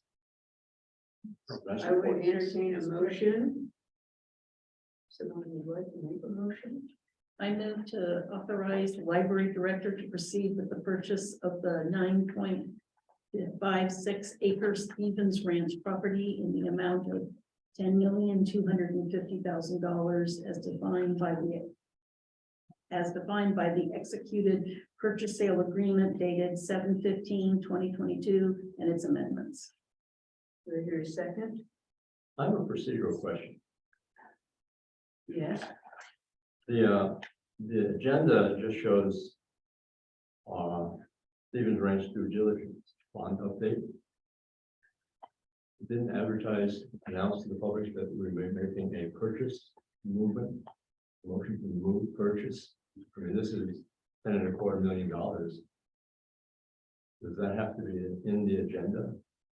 I think the fact that we're having a report on the property and it's in open session.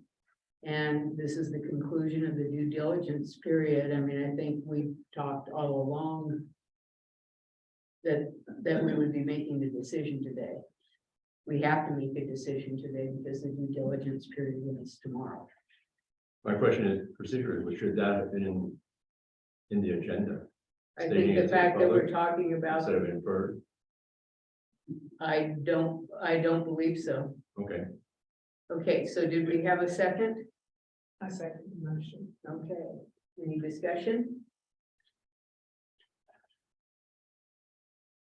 All those in favor? Aye. Aye. Opposed? Any abstentions? Okay, Ray, would you like to explain your opposition? I would ask first, since the affirmative votes come first, would Cynthia like to explain why she voted yes? I voted yes because this property is a property that we looked at after we looked at many other properties. We requested this due diligence to make sure that it met all the requirements we had according to the report. It's meeting all the requirements that I see that we need to move forward. And I think it's time that we act on the what the voters requested when they voted for the bond. And I think it's time to move on. And this property is fine property as far as I'm concerned. Okay, I'll agree with that. It's time to move on. I think the Stevens Ranch, that once we couldn't build on rubble, the Stevens Ranch was an excellent move. And it's obviously worked out quite well with due diligence, and it's time to move on and let's get this done. I don't see any reason that has been put before this board that we should not move forward with this. yeah, I think I agree with all of that. I think that we really conducted exhaustive searches both times.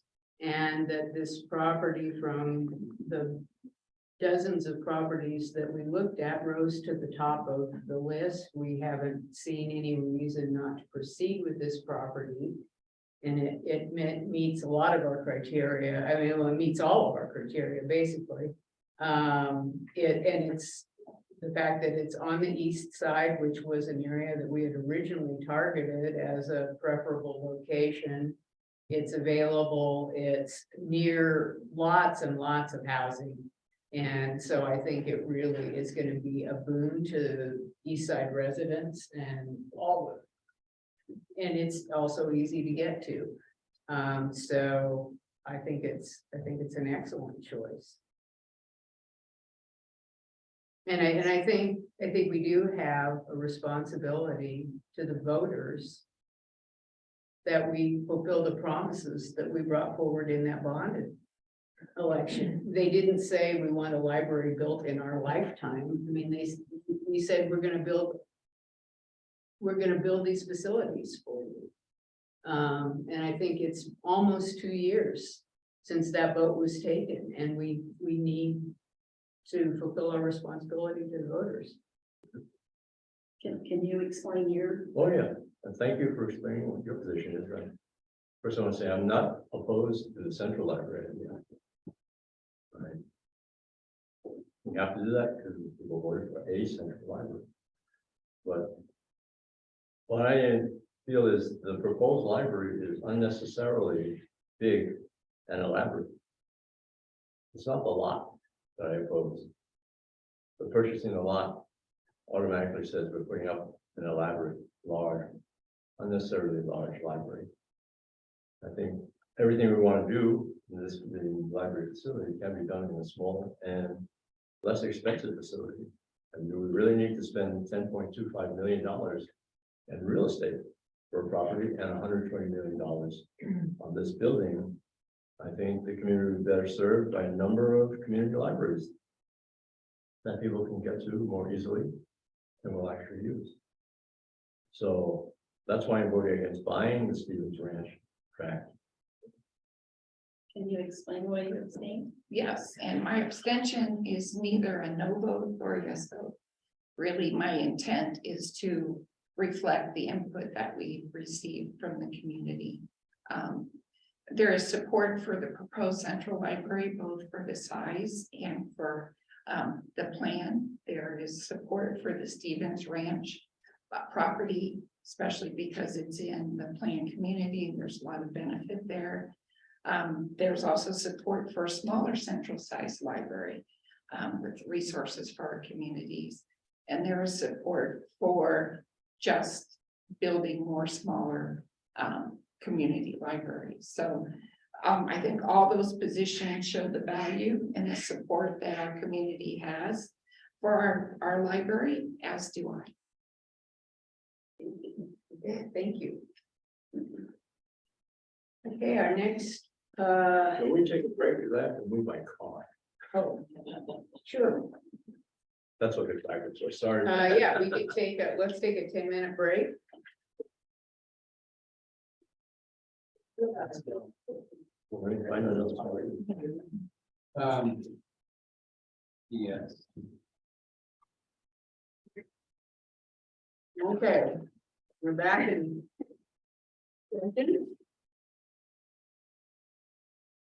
All right, Greg, do you want to go again? Yeah. Are you getting tired of talking to us? Couple more and then I'll be done here. This is, again, one of those contract issues of updating. So the owner's representative contract, the Chase Mixes, is an amendment to that contract to bring it up current with the current development schedule. And so this is requesting approval for the library director, or authorization for the library director to execute that contract amendment. The time extension is based on the original contract schedule, which was established at the time the owner's representative contract was executed. Hadn't been amended since, and so we're bringing it up to the current development schedule, which addresses a number of months. It's the owner's representative, but also it includes the FF&E project management, move management piece that was added to the owner's representative contract to extend both of those pieces. So it would be authorization to 4 times sign that contract amendment. Okay.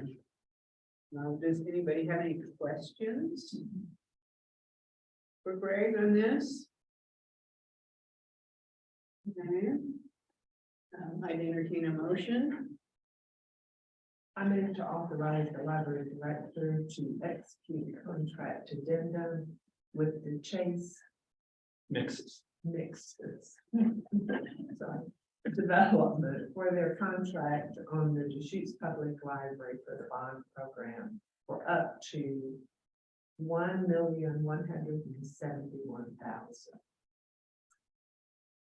Do I hear a second? A second. Any further discussion? All those in favor? Aye. Opposed? Any abstentions? I abstained for the same reason as question the previous meeting. I beg your pardon?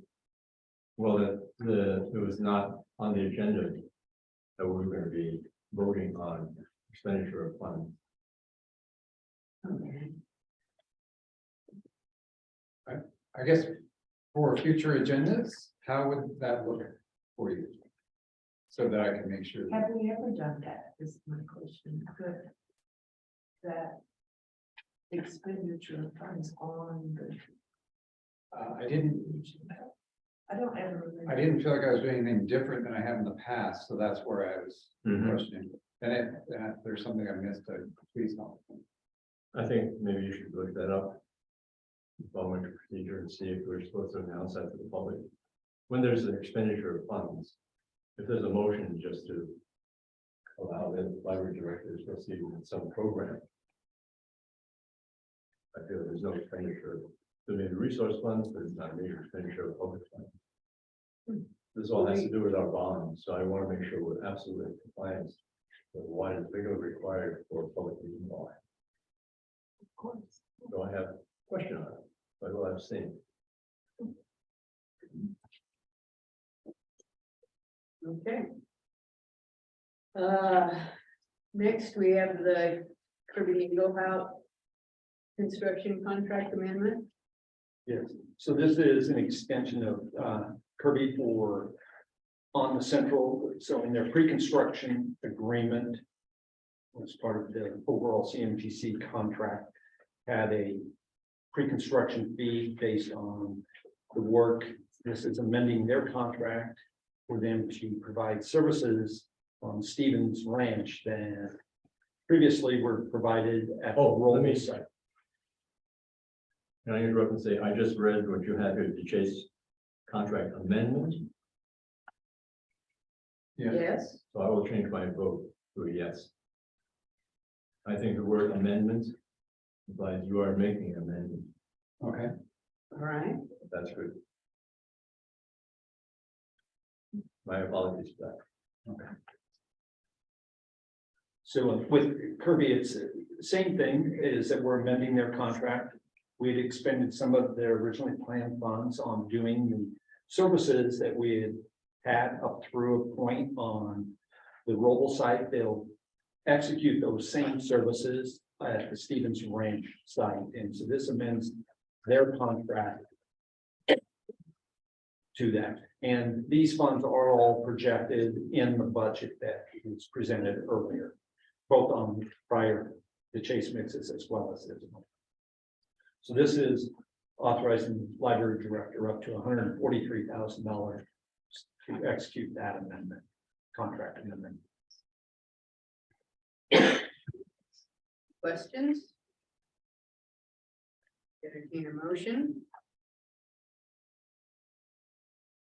I move to authorize the library director to execute the contract addendum with Kirby Nagle House Construction Company for their contract on the Stevens Ranch Library for up to $143,000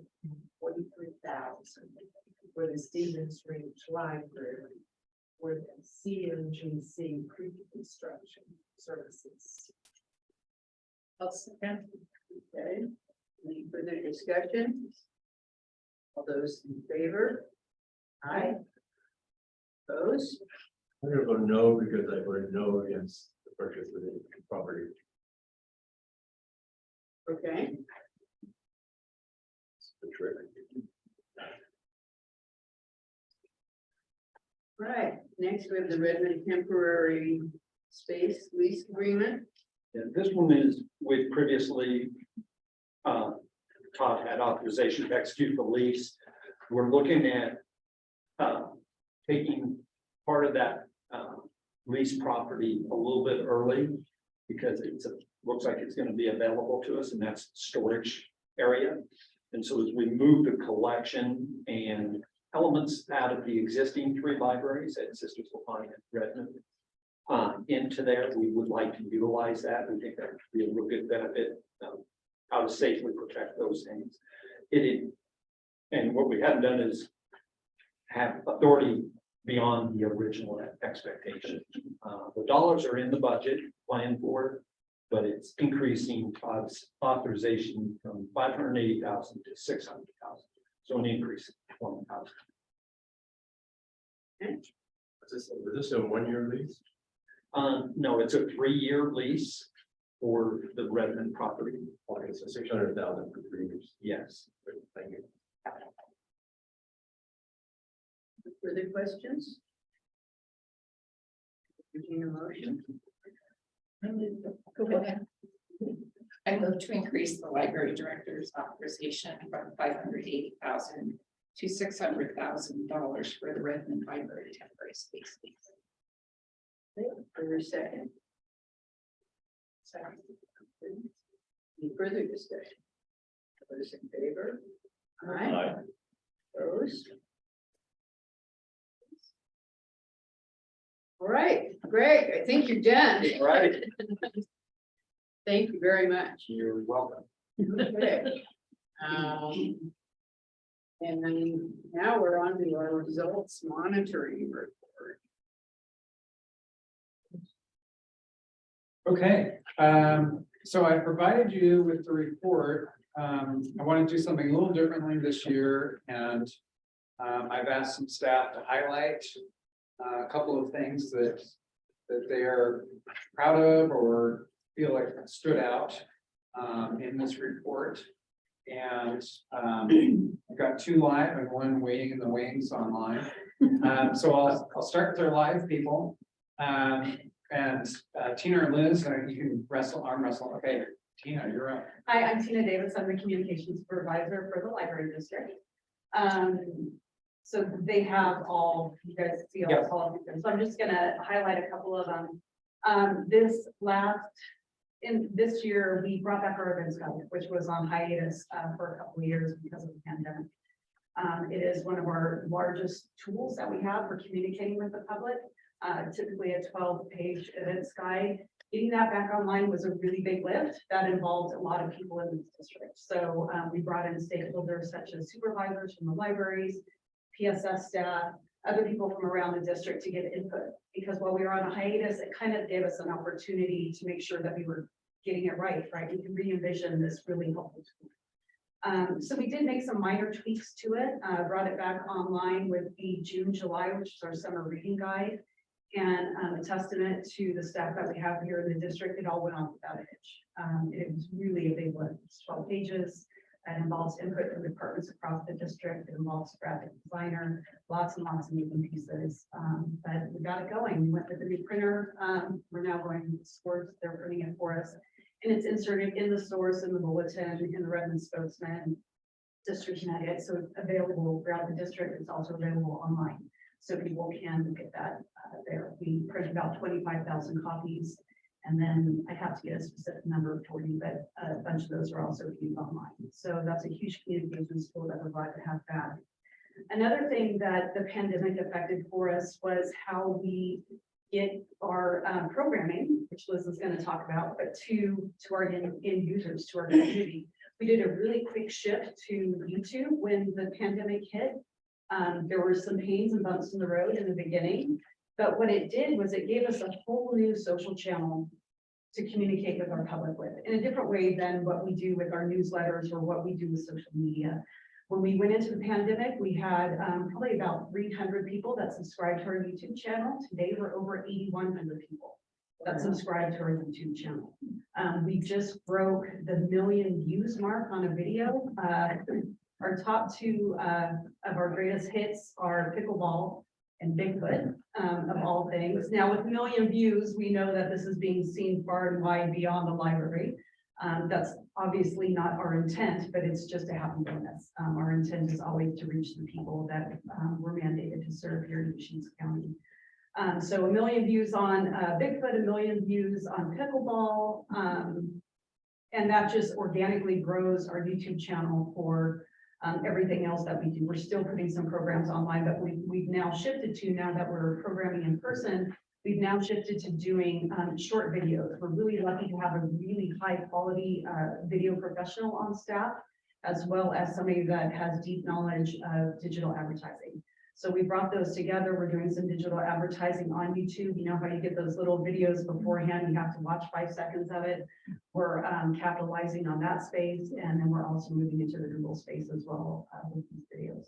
So the pandemic was hard for all of us, but it's really fun to see that there were opportunities that it offered to us in communication. Okay, thank you. Yeah, the pandemic was hard. I have scars.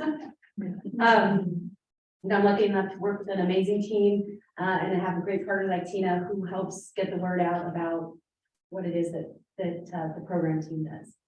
So just I wanted to highlight for you at pretty high level some highlights that happened this last fiscal year. Like Tina said, we've started to move. We did learn a lot about doing virtual programming. Then we stepped into the hybrid space, and now we've stepped back into the in-person with continuing some virtual programming options. But it's really great to be back in person. People are hungry to be back together.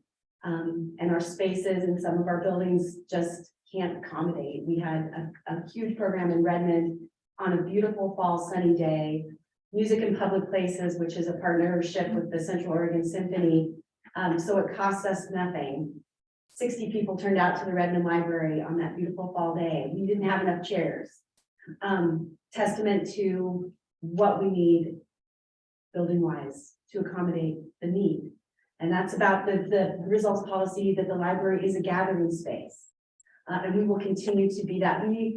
We're the living room, and we want to invite people into our living rooms and provide them an amazing opportunity to learn something new, connect with each other, and connect with the library.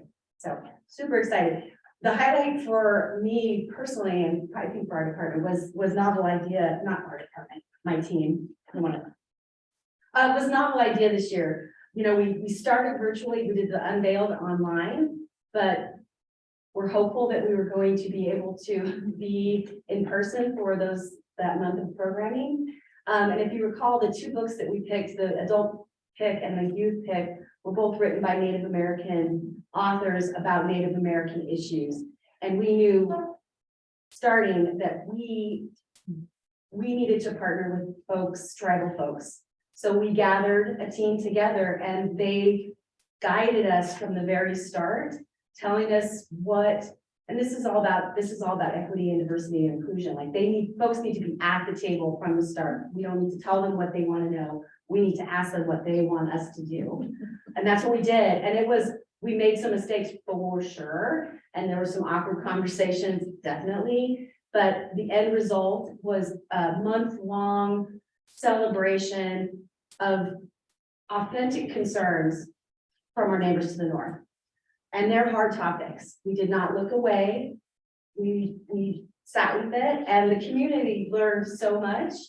And that's how we are moving forward with our programming in that way. Like if we're going to program with folks, we want them at the table. And that keeps things culturally relevant. And it also allows us to be brave and not to shy away from difficult things, which is one of our results policies.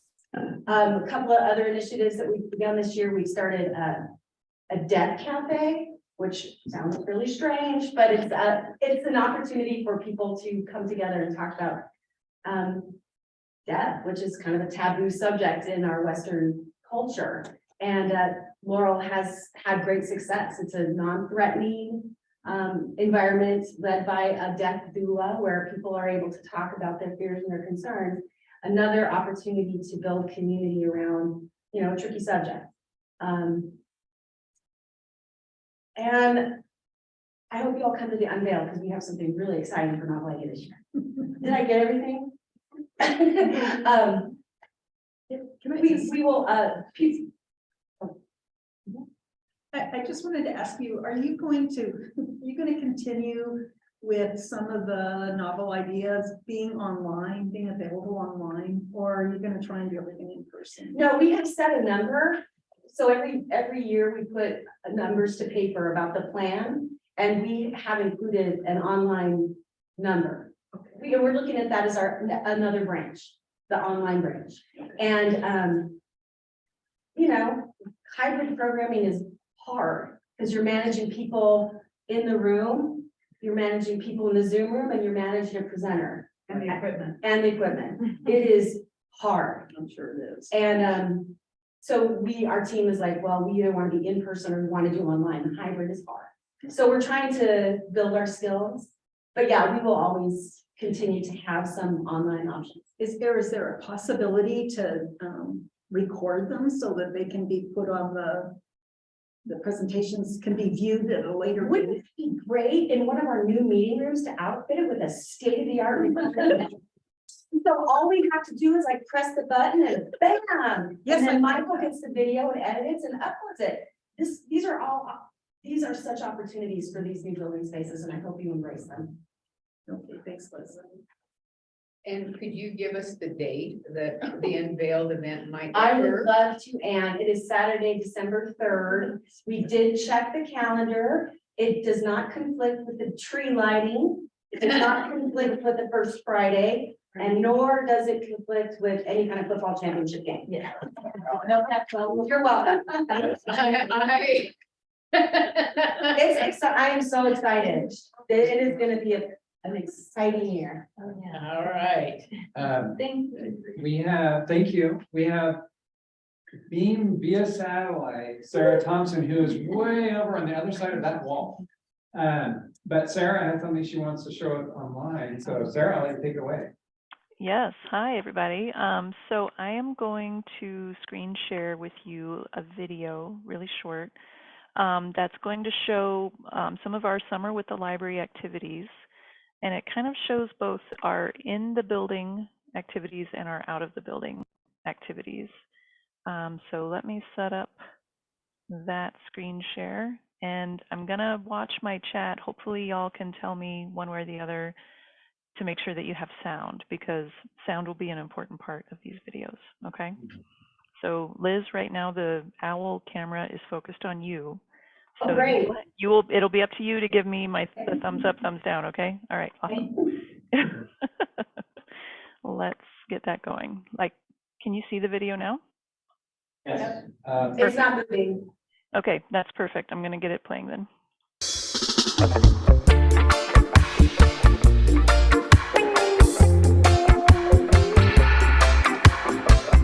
We're here today at Juniper Hills Mobile Home Park, just north of Bend. We're here with the library. We've got a bunch of other community partners here for our Summer Together program, where we bring library program to the communities through the library. So the whole point of this program is to encourage kids and families to continue reading over the summer when school is out.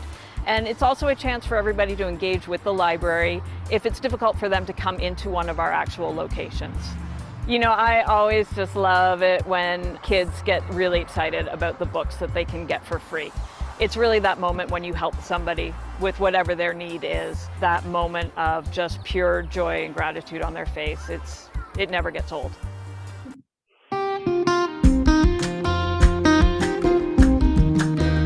My name is Fode Sila and I'm from Guinea, Conakry, West Africa. I am a performer, a teacher, drum teacher, dance teacher, and gymnastic acrobatic. What I brought to the library today is called the traditional West African dance from Guinea. This dance was typically about celebration, you know, younger to the adult. Drumming and dance bring people together. Community is a sense of unity. It is important because the time we are living right now, it's been such a dark time. So drumming and dancing, it's a sense of to bring people together as a community and share comment.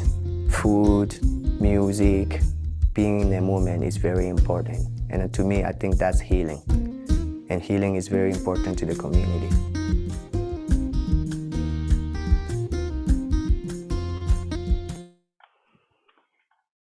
So like like I said, those are just a couple examples. Our summer with the library outreach, we went out to 10 different neighborhood locations, brought all of these different community partners with us, and we ended up reaching over 400 people just with those activities.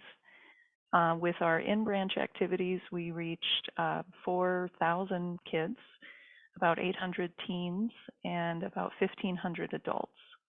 The FODE example is great because when FODE went to the Redmond library, that was another great example, like Liz was mentioning, where we ran out of space. We originally had him scheduled out on the lawn. The air quality from smoke was over 200 AQI, and so we had to punt last minute, and all the meeting rooms in the library were already reserved. And so we ended up having FODE dance in the lobby. And all of the folks who came to participate had to dance in the middle of the library if they wanted to dance with him. So that was one of those cases where it would have been great to have more room. Hey, if I could just give a little plug here on those two videos. Those two videos were done by one of our new hires, who the video professional I mentioned. The skills are off the charts. Yeah. We just have a fantastic team, and I really want to thank, in particular, Todd and Chantal for having the vision and understanding what communications means to allow us to have people like that on staff. It's really an awesome thing. So yeah, thank you. I just want you to know that after this meeting, we're all going to practice backflips. Yeah.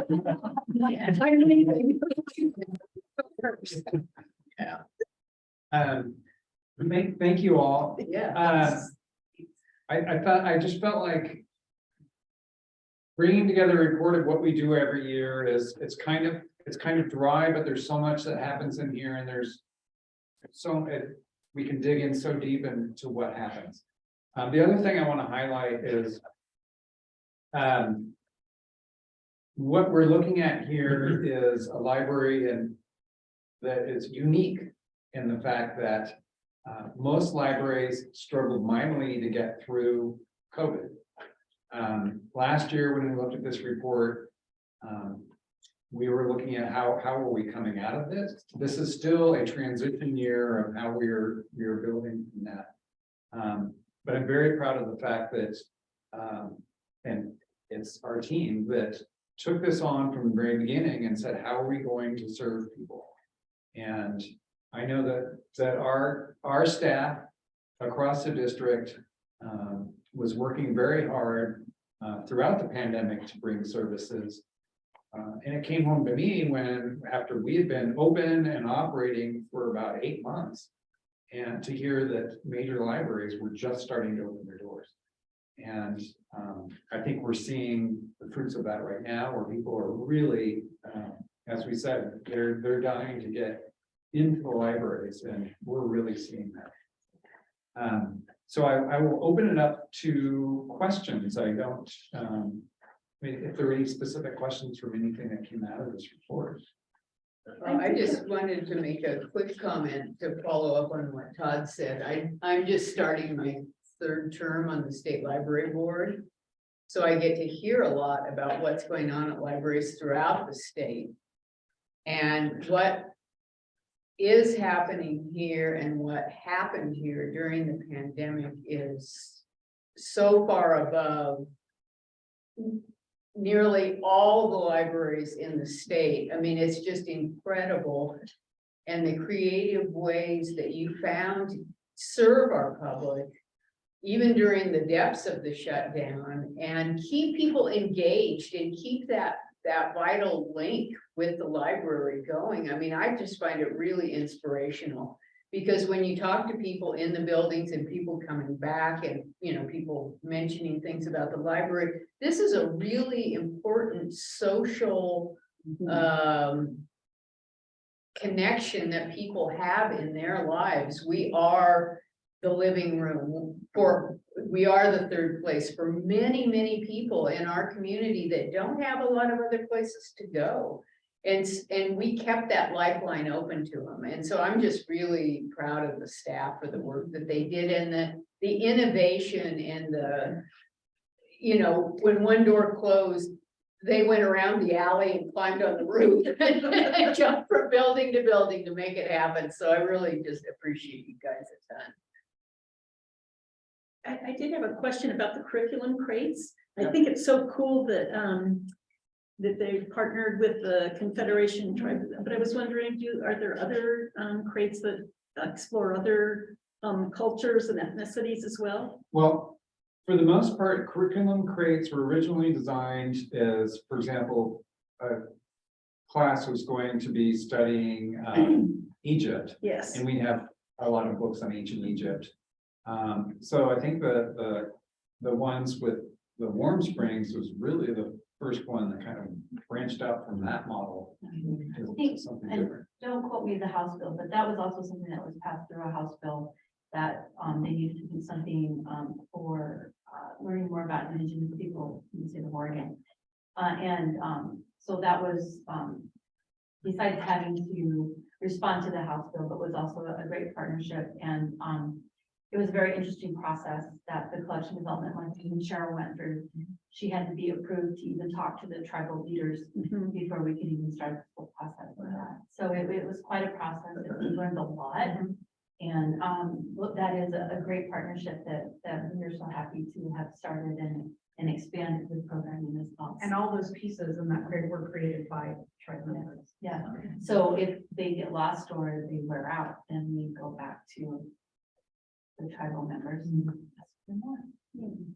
And it was also a tri-county effort too. I just want to add that. I really thought it was fascinating about the Your Next book, that it jumped interest in the library just so that, you know, people in the public kind of got to know the library staff. I thought that was fantastic. What a great idea. I wanted to say that the videos are fantastic. I think that will capture people, short videos. The Van book video, having worked in bookstore for a long time, that's always my time of year to put all these books out and make people see. And your explanation was just spot on. It's in that. I know a lot of other people went through that video too. It's excellent. I also appreciate the hunt ability you guys have done. Oh my gosh, you hunted so many times in so many directions. I'm getting a little worried. I'm afraid Liz is so excited about the. I'm excited about everything, but Everything. And we still have very little room. Once we have more room, I'm over the top. Yeah. I hope so. Yeah.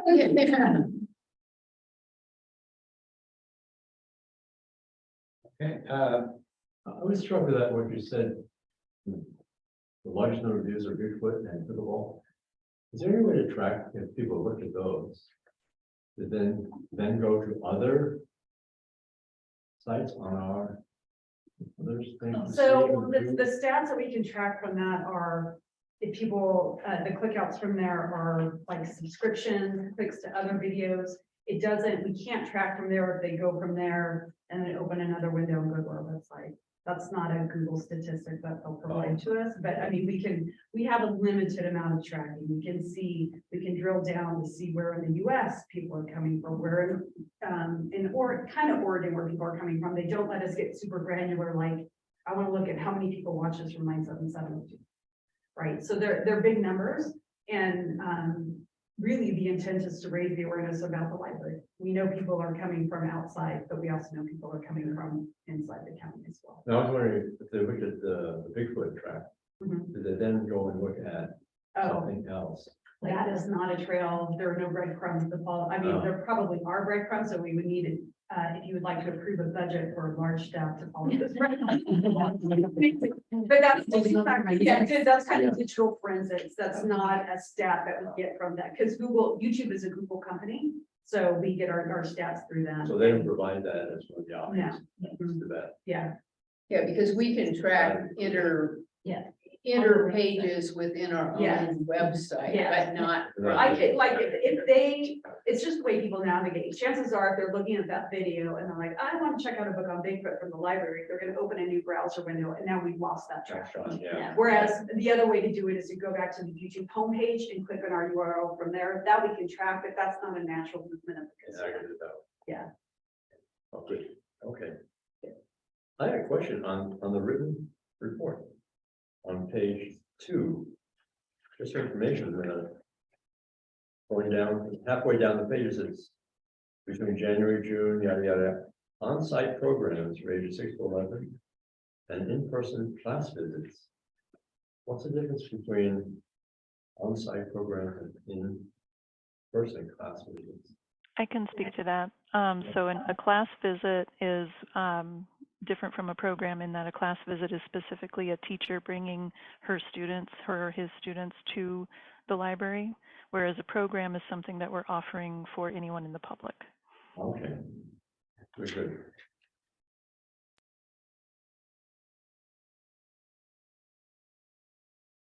I find it, I think those, the virtual story times were incredible, and what a great tool for parents when they really needed that tool during the pandemic. I've watched some of those and they're just really great. And I bet they, I would not be surprised that their use continues, that people continue to make use of those, because it's just a great resource for parents with little ones.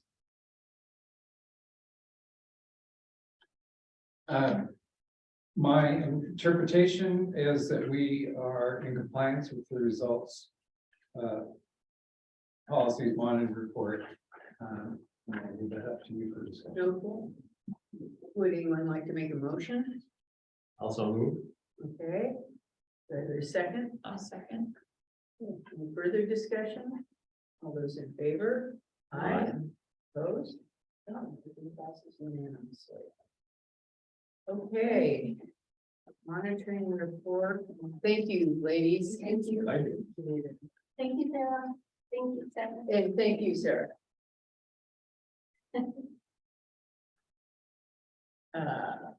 Financial planning and budgeting. So well, right now, before I forget, a couple of things. One, we will be having our annual audit report to you. That will happen in December this year. Because with all the bond activity, that's taking a little more time. But the financial planning and budgeting monitoring report is basically about how we budget.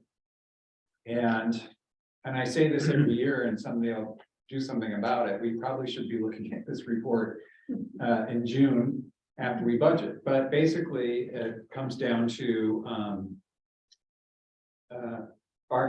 am I addressing the board results policies as part of the budgeting? Making sure that the budget has sufficient information so that you can see where we're heading with credible predictions. And that we are basically staying within our means every year. And so my interpretation of all this is that yes, we are in there.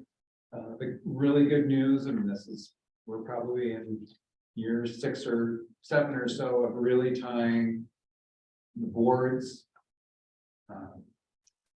that weighing of the results policies tied directly into the types of budget proposals we have and creating the budget. So I think that is going really well.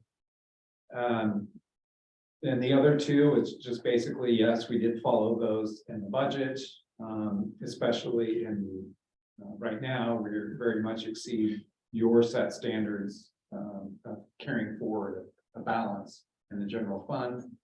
And so my interpretation is that we are in compliance with the financial planning and budgeting executive limitations policy. Any questions?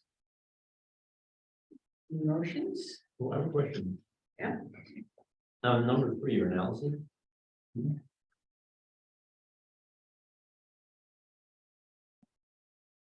budget, the general fund expenditures were 17 million and change. But 29, almost 30 million to be available. Is that, what are the extra funds from? No, good question. That is basically about 6 years ago, knowing that we were coming into these building projects, we started increasing our carry forward in the general fund. Knowing that once the buildings were built, we need to be able to staff them. So that's how we're going to be able to help do any increases in staffing. It's going to be coming out of that. And then a couple of things happened over the last couple of years, and that is COVID really threw a monkey wrench in the budgeting, and we very much underspent what we thought we'd be spending. So our reserves have been going, they're quote unquote reserves, but our carry forward in the general fund has been going up, especially over the last 2 years, about the time that I thought we would start drawing it down. I expected 2 years ago to start increasing staffing so that we had them trained and ready to go, and we had the new buildings, and then the world changed. So a combination is happening of, we've had closures, we've had difficulty filling some positions, and then we're about to enter a new phase this year, and that is buildings are shutting down, and we have smaller temporary facilities to staff, and so we probably will not fill as many. If we have vacant positions, we may not fill some of them until we get through that temporary. So basically, that's what's happening there. That is something I expect to start drawing down on over the next few years. You didn't hit the lottery or something. No. And then the projected ending balance of 12 million. Is this correct? 71%? Yes. Well, I believe when I calculated it and when I wrote this, it seemed correct. But yeah, that's because that's basically, sorry, I just lost my report. Where I just put it. Oh, yeah, we basically only needed to carry forward 17%, which is about, and I don't remember, it's in the budget. We discussed it in the budget, but it was about $1.5 to $2 million. So we're well above that $2 million that we needed to carry forward as a minimum. And this is because of the 29 million. This really reflects our, like I said, the underspending that we've been doing in anticipation of hiring more staff and having more expenses. And this is one that I expected this 2 years ago, but I expect this to be the peak. We should be going down from here because really, that's a piece that we shouldn't be carrying forward such large amounts because our taxpayers are giving us funds to use, not to hoard. I might suggest that on number 3, you might put in another sentence that explains that, so that when somebody in the public sees it, one of the major things people are saying, like you say, is, "You got all this money, what are you doing?" Oh, yeah. You know, you're not the bank. Yeah, good point. But if we just add something into that, I think we. I have a question too, is the library being impacted with the fact that it seems like most businesses are having a difficult filling positions? The answer is yes and no. And so for a lot of our frontline positions, we've had a very easy time filling them.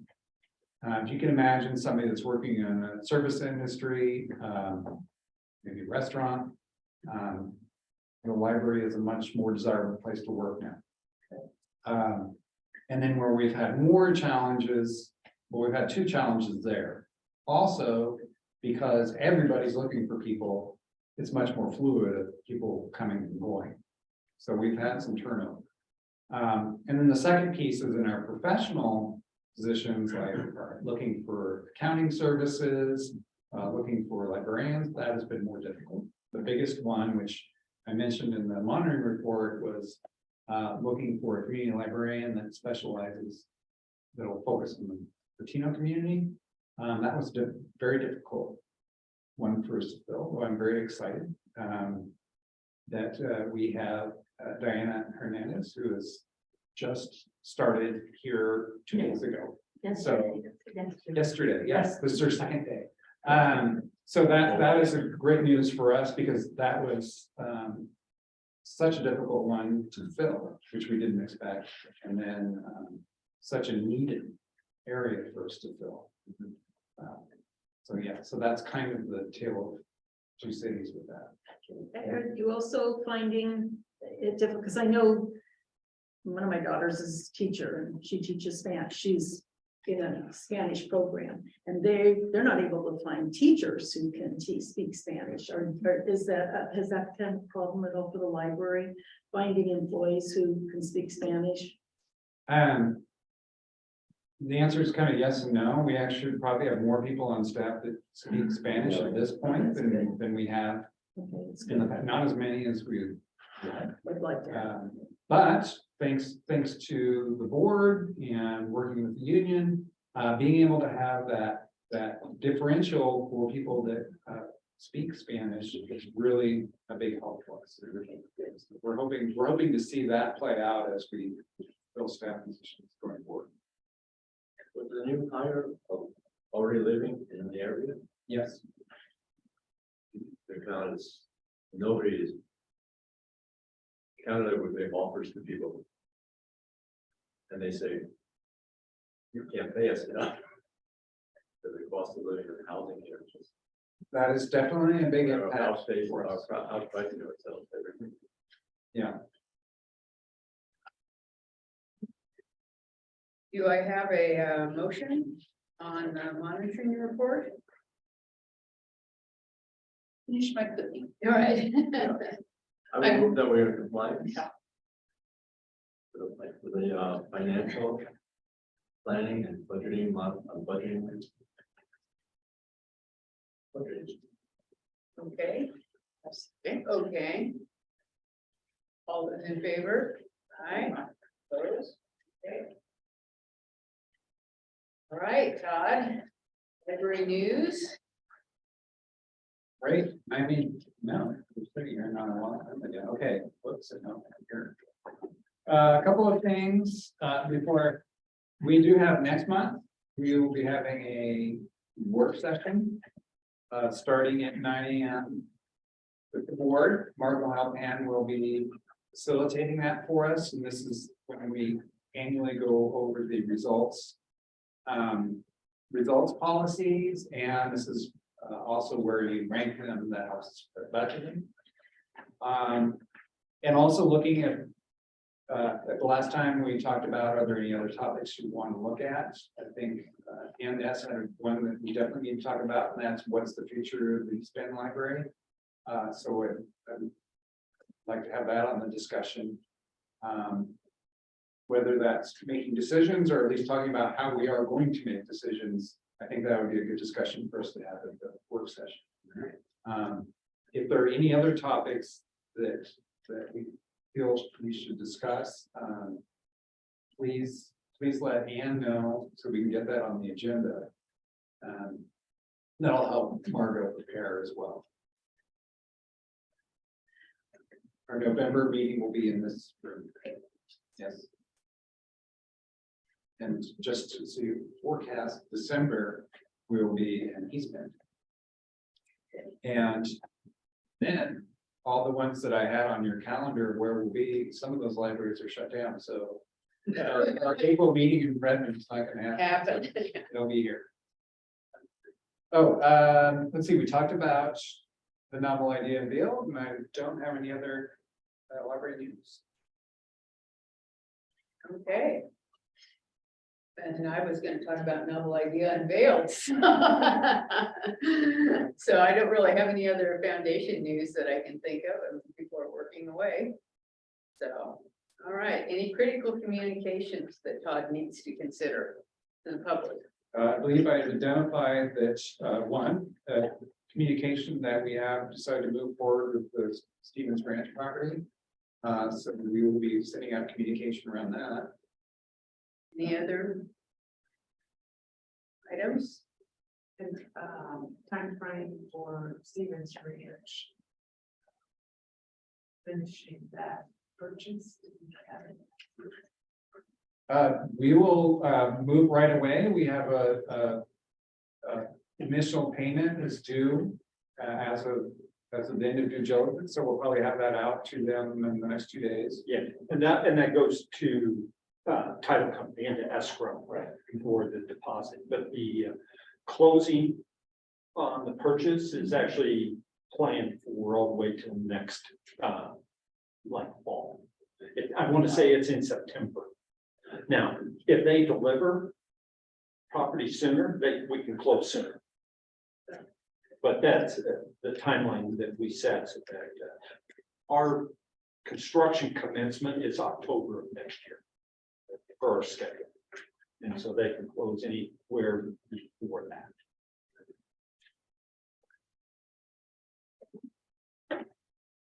Self-review of the meeting. Bunny, do you want to start since you're at the end? I thought it was an excellent meeting. I appreciated Greg's monumental task here of going through all these issues. And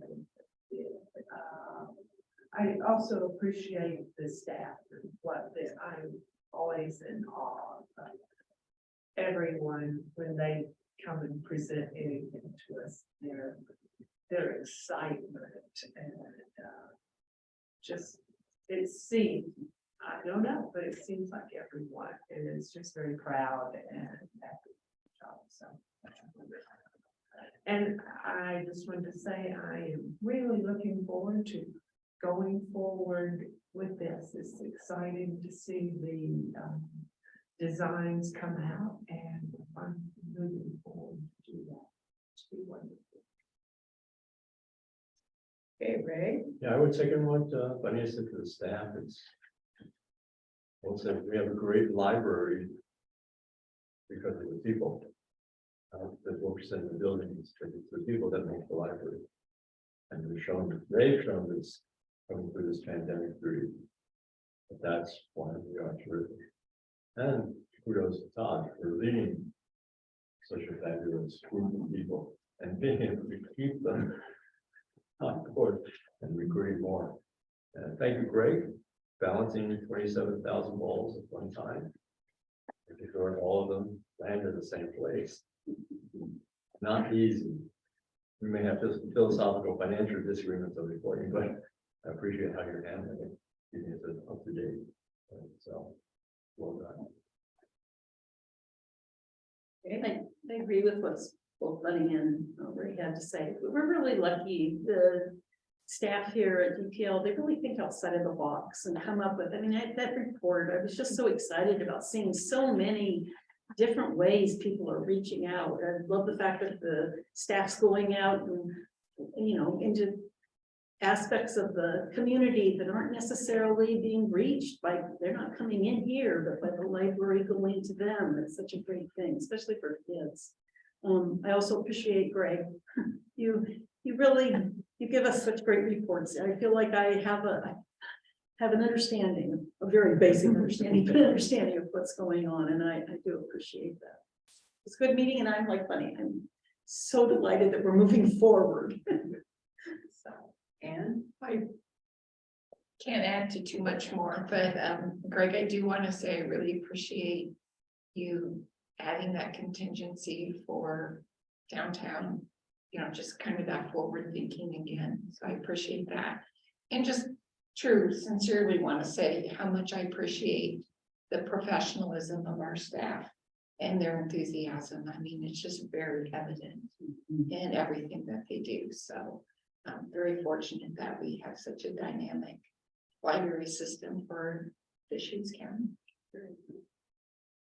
well, I would agree with what everyone has said, and I am very excited over the purchase of this property because I think it is a substantive step forward in allowing us to put the plan that we put together 8 years ago now into action. And to me, this fits into the category of giving our community and giving the staff the facilities that will allow this to become the best possible library system for our region. We do have a great staff, and they have been hampered, severely hampered by the buildings that we have. And this allows all that wonderful programming to blossom. We're going to have space in all of our branches for expanded programming. We're going to have expanded space for books. All the reasons that people love this library system, it's going to allow us to make this system better. So I'm very excited that we're moving forward. And I think that the Stevens Ranch property is the best possible property that we can be building on of what's available. And I think it's really going to serve the community well. So I'm excited. Todd? Well, thank you, and thank you for all the compliments to our staff. That is, it's symbiotic, so it's because we have a board and a community that support this effort. We couldn't just do it on our own, so thank you for that, especially right now. I know every meeting we have, we're filling you with tons of information and detail, and I just really appreciate, I know these are volunteer positions, and I appreciate your commitment that you're all making to improving our community, so thank you. And y'all appreciate Lori and how she takes good care of it. Yeah, so thank you. Lori, did you make the cookies? She did make the cookies. So sweet. Oh. All right, with that, I'll adjourn the meeting. Thank you, everybody.